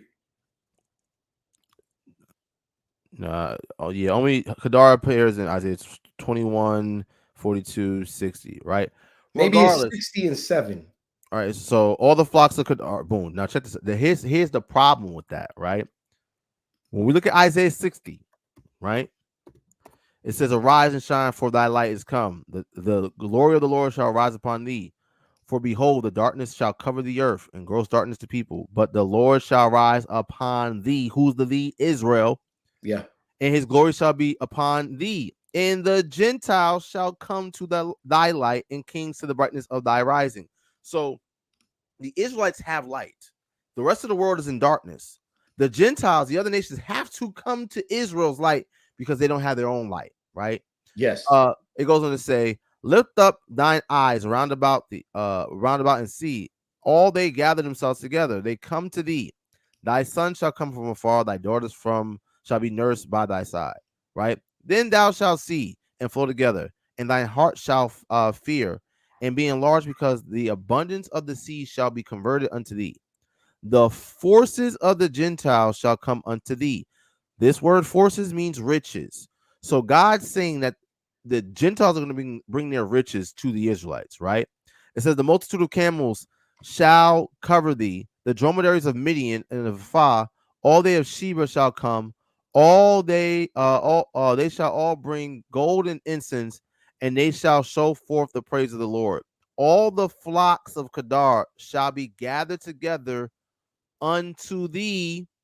The rams of Nebaioth shall minister unto thee. They shall come with the acceptance of my altar, and I will glorify the house of my glory." So I guess maybe he thinks that the thee here is Muhammad. I don't know, right? Madness, right? It's a stretch. It's a crazy, it's like a Mr. Fantastic level of stretch Yeah. that our Muslim brothers do, right?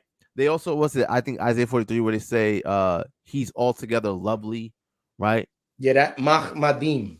Yeah, Mahmadium or Mahmadim, right? That's somehow Muhammad. There's no linguistic connection to that It whatsoever. has nothing to do with it. I mean, that word appears later in the prophets talking about people being slain. So is Muhammad going to be slaughtered? Because it really just means my beloved.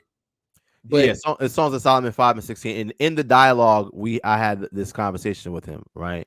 About Songs of Solomon 5 and 16. Now, again, Songs of Solomon, this is really called the Song of Songs, which are Solomon's. It's a love song between Solomon and his wife, right? mm, mm, So let's see, right?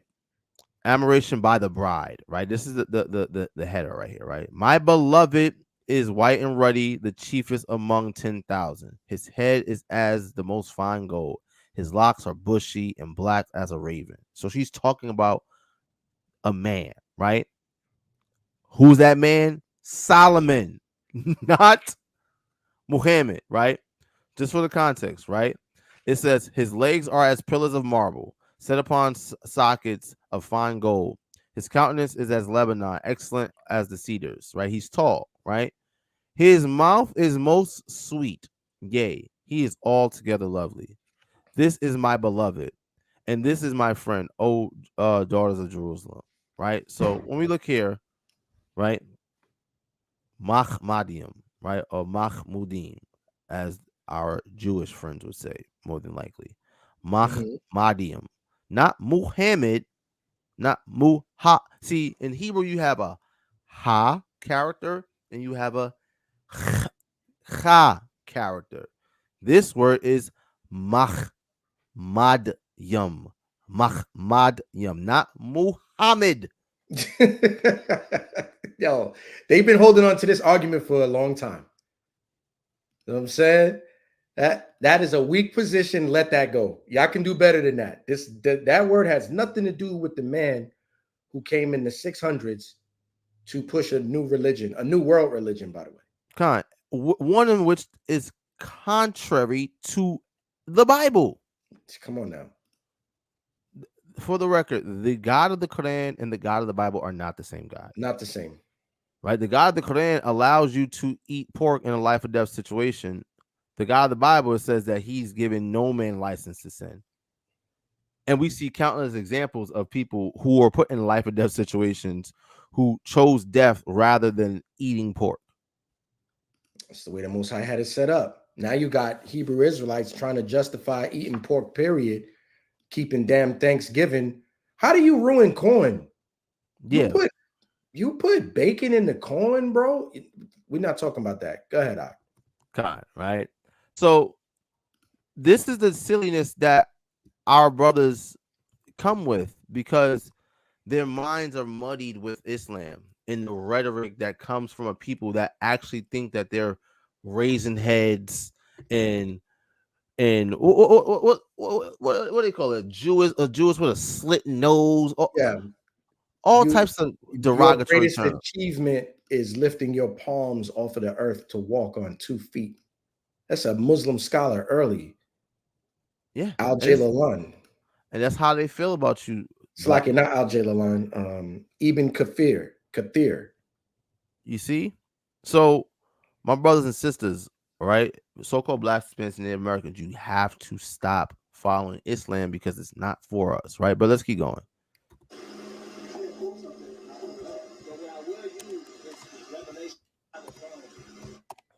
It says this in Deuteronomy. You know what the tip of Qadar is? Where does it say that? It says this in Deuteronomy. So now he don't even know. He's saying it's in Deuteronomy. No, the Tenth of Kedar is in Songs of Solomon and the Book of Isaiah, right? Right. Actually, the Tenth of Kedar is in Psalms and Songs of Solomon. It's not in Isaiah. Tenth of Kedar, no. Yeah. The word Kedar does appear in Isaiah, right? But he's saying it's in Deuteronomy. So he's referring to Deuteronomy 18 and 18. Here's the problem with that, right? And he's saying that Jesus said this. Jesus didn't say that. Jesus wasn't alive during the time of Deuteronomy, sir. So let's go to Deuteronomy 18 and 18, right? Right? Deuteronomy 18, right? And 18. It says, I will raise them. Who's the them? Israel. Let's go to Deuteronomy 1 and 1, right? These be the words which Moses spake unto all Israel. So everything in Deuteronomy was spoken to Israel, not anyone else, right? Let's go back. It says, I will raise them up a prophet from among their brethren. Now, the same, all right, person who's being spoken to, Moses, by God, who is attributed to the Torah as the author of the Torah, right? In Leviticus 19 lets you know that your brother, right, your neighbor is your brother or the children of thy people. Muhammad is an Ishmaelite. He's not the children of our people, right? I will raise them up a prophet from among their brethren, like unto thee. Who's the thee here? Moses. And Well, they argue is not Isaac and Ishmael brothers? it's I'm such saying. it's such a silly argument, right? I'm just saying. Because we can go into the accounts in Genesis where God says that, oh, my covenant is going to be with Isaac, not with Ishmael. And Well, then we Isaac is see, called the only son of yeah, Abraham. and then we see Sarah telling Abraham, yo, this little nigga is not going to be heir with my son. Kick him and my handmaid out. Out. And Abraham was distraught. It's like, oh, that's my son, right? And God said, listen to your wife. Yes, he did. And then goes to tell him, hey, after, yeah, I know you don't kicked out your other little bastard out, right? Now take your only son Isaac and go sacrifice him. So who cares whether or not Isaac and Ishmael are literal brothers? right? God told Abraham that his covenant will be with Isaac and not with Ishmael, and told him to listen to his wife and kicking his other son out, and then said that his only son now is Isaac. Yo, I'm enjoying this. Bring it out, Doc. You have to deal with these points. You can't just attack us personally and then go back to your talking point of corruption. You can't prove that the Bible is the same one they had then. Wait, man, we killed that already. Now we got doctrine is what none of them want to deal with. Put it like that. For sure. Yeah. So again, we have a Muslim brother who will tell, again, in the course of this dialogue, he told me that the Bible is corrupt, but yet try to say that the Bible talks about Muhammad. Again, they try to justify and prop up their prophet with our book, but at the same time tell us that our book is corrupt. Mm-hmm. You can't make this stuff up, right? So he's talking about, they always try to say that this prophet, that Muhammad is the fulfillment of Deuteronomy 18:18. The problem is Muhammad is not the children or the brethren of the Israelites. They're not. Muhammad actually comes from a people which the Israelites considered an enemy. There you have it. Right?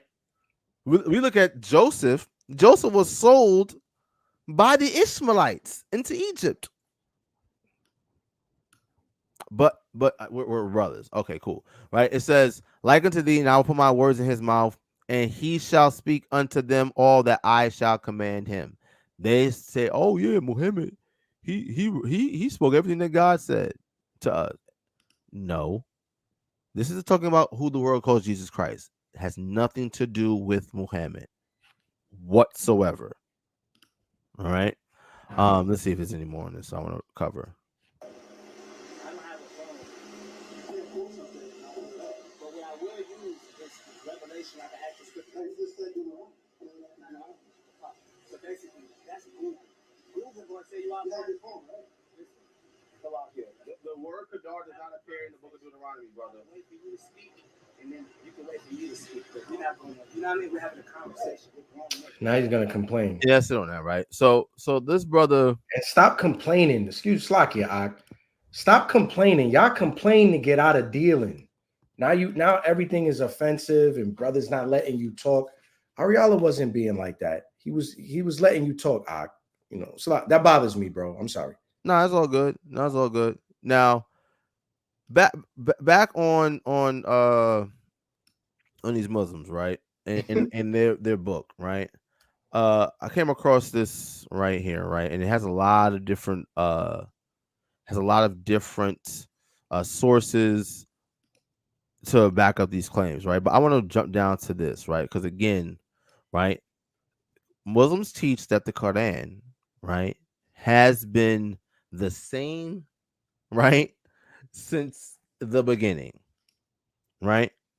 That's not true. And we've just proven already that it's not true. There were variations that existed. Uthman standardized it and burnt the rest of them, right? Facts. This is all 20 years after the death of Muhammad. 43 years removed from the first time in which a surah was revealed to him, right? So Yes. let's go into the history, right? It says, we begin by turning to an Islamic encyclopedia. This scholar explains an important aspect of the history of the Quran. Please read this quote a few times if you are new to the area of study, right? Historically speaking, after the definitive ascension of the Quran made at the command of the Caliph Uthman, certain variant readings existed and indeed persisted and increased as the companions who had memorized the text died. And because the inchoate Arabic script lacking vowel signs and even necessary diacriticals to distinguish between certain consonants was inadequate. In the fourth Islam, so the reason why these diacritics were necessary so that people understand is because there were various dialects of Arabic at this time, right? Various dialects. Similarly with Hebrew, right? We see the Masoretes, right, at Tiberias, and I'm going to do a lesson on this in the future All praise to the Most High, right? Because people always like to talk about, oh, the Lashon Kodash, that's nigga Hebrew, that's not real Hebrew, blah blah blah blah blah, right? And they'll say that, oh, the modern Hebrew is the proper Hebrew, right? The issue with that is that modern Hebrew is based off of the Tiberian vocalization system, which comes after the Palestinian vocalization system and the Babylonian vocalization system. They all three differed, right? Now, these diacritics were added so that they can standardize how these things are like how they're vocalized, because similar to Hebrew, Arabic in its truest form is an abjad or a consonantal language, There you go. right? So that's why this was important, right? So I'm gonna read this again. It says vowel signs and even necessary diacriticals to distinguish different between certain consonants was inadequate. In the 4th Islamic century, it was decided to have a recourse to readings or qira'at handed down from 7 authoritative readers known as qura, in order, moreover, to ensure accuracy of transmission. Two transmitters, right, Rawi or Ruwa, were accorded to each. There resulted from this 7 basic texts, Al Kirat Az Sab, right? Very The good. 7 readings, right? Each having 2 transmitted versions with only minor variations in phrasing, but all containing meticulous vowel points and other necessary diacritical marks. The authorized readers are Nafi, Ibn Kathir, Abu Amr al-Allah, Ibn Amir, Hamza, al-Kisai, Abu Bakr Asim, right? Let's keep going. It says, therefore, the third caliph Uthman made a standard text of the Quran, and how this is recited has been passed down from men called readers, right? Or Qura. The readers or Qura were famous reciters of the Quran from the early centuries of Islam. The way these men recited the Quran was formally recorded in textual form by other men called transmitters. There are more readers and transmitters than those listed above. The table below lists the 10 commonly accepted readers, their transmitted versions, and their current area of use, right? So the reader, Nafi, right? The transmitter, you have the Warsh and the Kalun, right? Warsh and Kalun, right? Ibn Kathir, he's the reader. The transmitters are Al-Bazi and Kunbul, right? Abu Amir al-Allah, right? The transmitter was Al-Duri and Al-Suri. Ibn Amir, Hisham, and Ibn Dakwan, right? We read about this guy, right? We read about this guy in the Hadiths. Hamza, Khalaf, and Khalad, right? Al-Kisa, Al-Duri, and Abu Harith. And Abu Bakr Asim, you have Hafs and Ibn Ayyash, right? Now, the main ones used today are the Hafs and the Warsh, right? The Hafs and the Warsh, right? Now, this means that there are many transmitted versions of the Quran. These are called readings. If you recite or read the Quran, it will be according to one of these kirat or readings. Each of these kirat has its own chain of narrators, right? Like a hadith. And like hadith, some kirat are accepted while others rejected. We will now compare 2 Qurans with different kirat or different readings. Now, Joel, if you're reading, if I handed you something and you read something, and I handed someone else, let's say I handed your wife something else and she read, right? You're reading what's on the paper, right? Yes. You're reading what's on the paper. So if the readings are different, that means what's written on the paper It's is different. different, right? When we compare these Qurans, we see 5 main types of differences between them: extra words, graphical / basic letter differences, diacritical differences, vowel differences, and basmala difference. I don't know what that means, but whatever, right? But the most important thing is the fact that there's extra words, right? So the following examples are scans of the same word or words in the same verse Here we from these go. two Qurans, 'Cause I was right? pulling it up. Come on, On bring it out. on some occasion, the verse number differs between the two Quran numbers, their verses differently. And that's not a problem, right? Because verse numbers is just so that you can find the place in the particular thing. So that's not a big deal. I'm not gonna give them shit for that, right? Right. It says there is a slight difference in script as well. The letter Ka'af in the Warsh Quran is written with only one dot above, and the Fa has a single dot below. This is the orthography of the North African Arabic script, right? So, boom, extra words. The Quran, according to the Kira of Imam Hafs. So now we have the Hafs and you have the Warsh. Hafs is over here on the left, Warsh is over here on the right, right?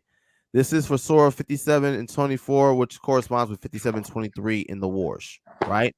It says Allah huwa ganiwu, right? The translation is Allah is the self-sufficient, right? In the Warsh, it says Allah I ganiwu, right? Different word. See this? Different transliteration That's what I see. in this. Even let's look at the actual Arabic. This is clearly different from this. Clearly different. And this is translated as Allah the self-sufficient, right? It says the Has Kida has an extra word, huwa, in this verse. This makes the grammar different between the two Qurans. In the Has, the Kida in the sentence Allah is the self-sufficient, while the Warsh uh, Kida, it is a phrase Allah the self-sufficient. There's a difference. It's not too much, not that bad, right? But there's a difference. So you cannot say that your Quran has been unchanged because there's people in the world who read a Quran that's after the Hafs recitation Right. or transmission. Yeah. And there's people that read a Quran that's after the Warsh transmission. And they differ. Because they always, Absolutely. because Joe, what do they always say about, oh, the prayers and, you know, uh, a Muslim over here is going to say the same thing as a Muslim over here. They always say They this. always say that. No, a Muslim in Morocco, right, or Algeria, or Tunisia, or West Africa, or Sudan is not going to say the same thing as someone, all right, in parts of in Yemen, right, or other places like if I'm not mistaken, I think the Haas is more so Shia in Shia countries, and the Warsh is more so used in Sunni countries. But whatever, right? Here's another one, right? Wait, Ariana's making something very poignant, right? You want to escape discussing the doctrine by discrediting the translation based on the fact that there are other translations that do not agree exactly. You have the same problem. So And now that that's out of the way, you will have to deal with the doctrine. That's what we desperately want to do. We want to get our Israelites who follow Islam to stop the talking points that they learned at the mosque and in the park. Stop that, and the barbershop. Stop that. Let's look at this doctrine. Let's look at what your book teach now. yeah, You see what I'm saying? kind because I remember Joel showed me this, and I've been using this on the streets every chance I get. Right, What's that? Surah 256 and Surah 9. Surah Oh, 252 and 256 says that there's no compulsion of religion. Then when we read Surah 9, which comes after, we see a completely different tune where big change. where God, the God that you guys are trying to tell us is the same God of the Bible, is telling you to break a covenant or break a contract. When the God of the Bible says that he's not a man that he should lie, nor a breaker of covenants, right? But we're supposed to believe it's the same God. Surah 9 says, yeah, go into agreements with these pagans, but then break this agreement with the pagans, and after you do that, kill them unless they repent. Unless they become Muslim. Yeah, which again, Surah 256 says that there's no compulsion of religion and that truth stands distinctly against error. But if I have to murder people to get them to follow my religion, Right. I'm compelling them. Right.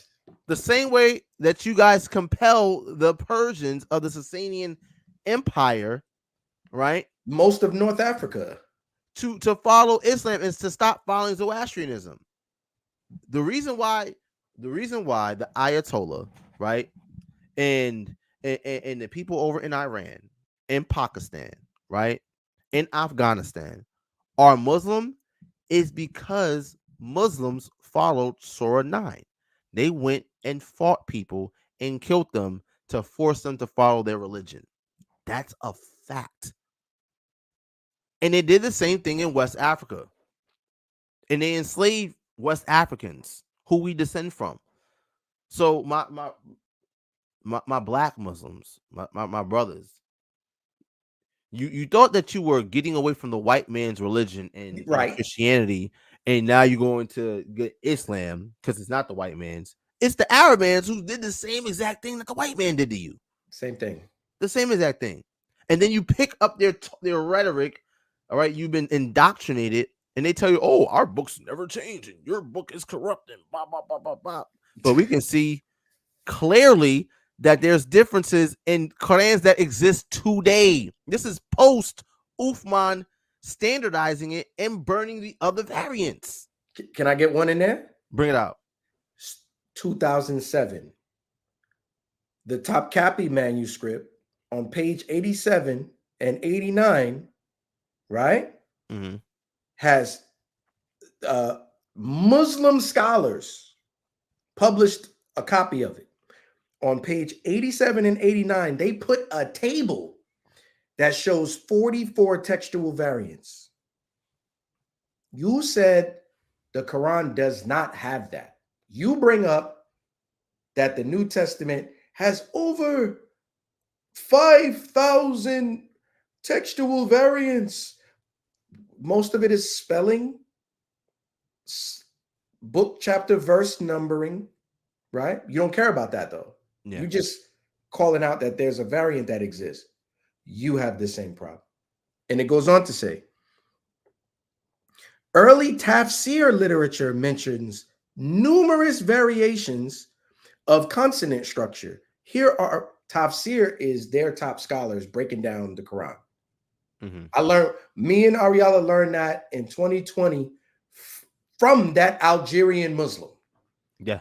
He said, you got to use tafsir. We said, what's that? He said, tafsir is our breakdowns of what the ayats mean. Yep. And Muslims been mad at us ever since because we will go to that tafsir quick and y'all don't like that. Y'all hate that. But let me tell you, Israel, they hate when we bring out the tafsirs. They don't like that. They tell us that doesn't matter. Now, how does it not matter? What you mean it don't matter? But anyway, Surah 3:158 says, if you should die or be slain, before him you shall undoubtedly be gathered. Meaning you martyrs for Islam are going to stand before Allah. But the Paris manuscript, one of the earliest in existence, has an extra Arabic letter. It changes the entire meaning and says you will not be gathered. Which one is right? Wow. Which one is right? And just look this stuff up, right? You can see this videos. Paris manuscript is evidence of the Quran's authenticity. This is what they're saying. Paris evidence. It disagrees with the Topkapi, which is one of the top how do you spell that? What? Topkapi. Topkapi. Y'all top cappers. Y'all are capping. Out of here. Excuse my language. Here we got it. Boom. The Topkapi manuscript. You also have the Birmingham manuscript, right? Yep. There's various manuscripts of the Quran, and there's variants 4 days, right? There's more variants in the Quran than there is in the MCU of Marvel. All right. All right. I know you don't watch. Listen, some of y'all don't watch Loki season 2, right? It was a good season, right? A lot of spiritual applications to it. All these different there's more variants in the MCU than in Islamic manuscripts than there is in the MCU. It's crazy. I'll continue, Op. I mean, what do you want from us? Look, if somebody come to Ariala and go, hey, the Washingtonian manuscript, the Vaticanus manuscript doesn't say the same thing as the Byzantine manuscript that your King James is based on when it comes to a lot of the gospel. There's a different ending of the book of Mark with more verses. Some verses are excluded in the Alexandrian tradition. Do you think Ariala gonna ask you a question after you say that? He's gonna accept that and say, now let's go look at them verses and see what they say. Mm-hmm.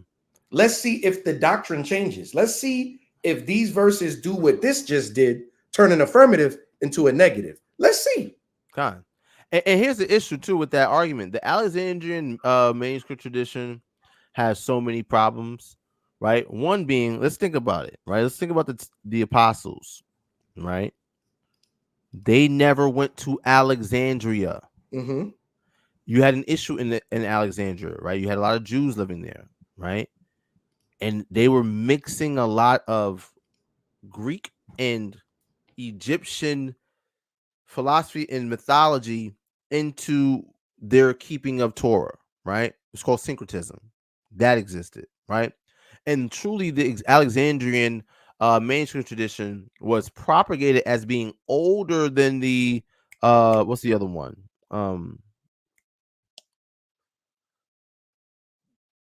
What's it? I was on mute. Byzantine. The Byzantine manuscript tradition, because the Catholic Church during the Age of Discovery was trying to discredit the King James Version. So they just miraculously came up with all these manuscripts that are different from. They was just in the Vatican. They was just in there. It's like, come on, like, so we are aware of these things, but is your average Muslim aware that there's something called the Hafs in the Warsh? Right. Check this one out right here, right? It's called graphical or basic letter differences, right? Hafs, Warsh, right? Look at this word, boop, and look at this. Looks completely different. This says wawasa, right? Wa awasa, right? So it says, and Ibrahim enjoined on his sons, and Ibrahim instructed or made his sons. These things have completely different meanings, right? At least with this, right? This is not that bad. It's right? not that bad. This is not that bad. I'll be honest. This one, not that bad. Allah is the self-sufficient, or Allah the self-sufficient. That's not that bad, right? Yeah, we're not gonna be petty. But this, come on now. What are we talking about? That's a huge difference. Yes. Right? Let's see another one. Actually, let me see this. Check this out. Now, I'm gonna pull up another. This is a screenshot from a PowerPoint presentation done by a former Muslim. A former Muslim who realized that, yeah, this is nonsense, right? So let's see. Right. So boom. Here is Surah 3 and 27, right? You have the Hafs, right? You have the Warsh. The Hafs says wa kafalaha. Kafalaha. This sounds crazy, right? And the Warsh says wa kafalaha, right? And it says it has without shadi, right? So the translation, so her Lord Allah, right, made her grow in a good manner and put her under the care of Zachariah. Talking about Mary, the mother of Jesus, right? The War says, so her Lord, Allah, made her grow in a good manner, and he, Zechariah, took charge of her. So one's saying that Allah put her under the care of Zechariah. The other one's saying that Zechariah took care of her. It's a difference. Who did it? Is this action attributed to Allah or is it attributed to Zechariah? And you know what you're going to do as a fan of your religion? You're going to say, "What? Come on. That's petty. That's not, come on." But when we try to do that, you use it as a reason to debunk the whole Bible. Well, if it was from God, it should be the same. Follow your own line of reasoning then. Yeah. Why is the Warsh and the Haas different? If it's all the same, right? Here's another one, right? Same Surah 379, right? The Haas says tu ali mu'un, right? War says ta la mu'un, right? Be you rabbinium, because you are teaching the book and you are studying it, right? The War says be you rabbinium. I guess that's rabbi, I'm assuming, because you know the book and you are studying it.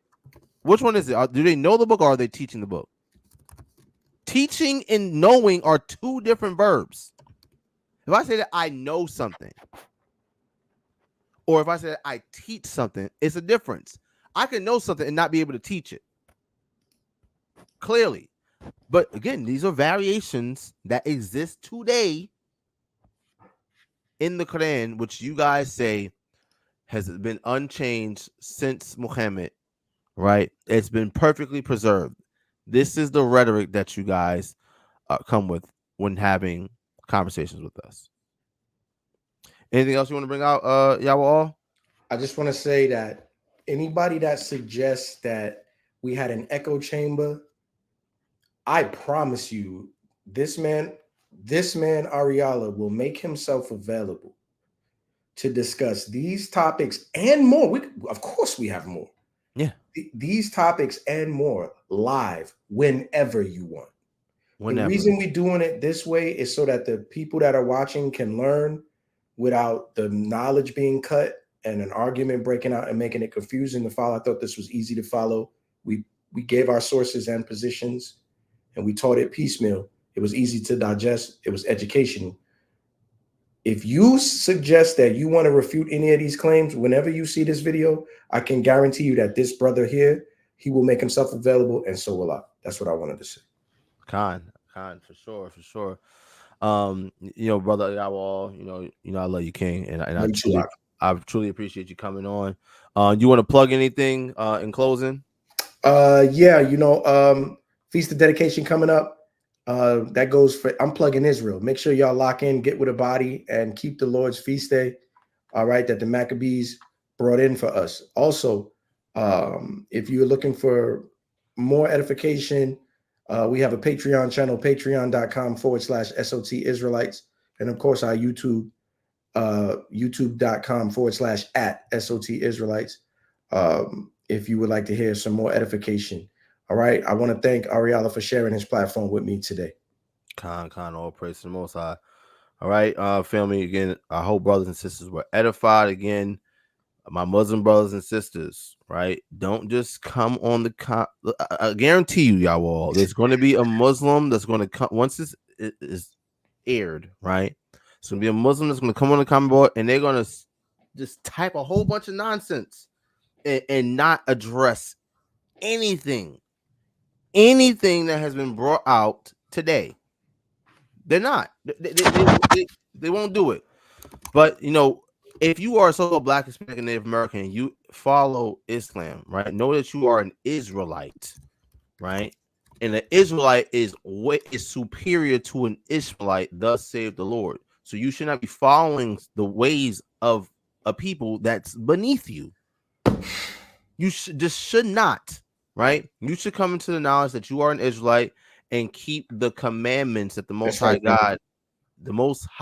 God, Allah Aliyawan, Yahweh, commanded to our forefathers. Right. And with that, we'll give all praise, glory, and honor to Yahweh Shem Shai. Until next time, I hope brothers and sisters were edified. Shalom. Shalom. Kum Yashal.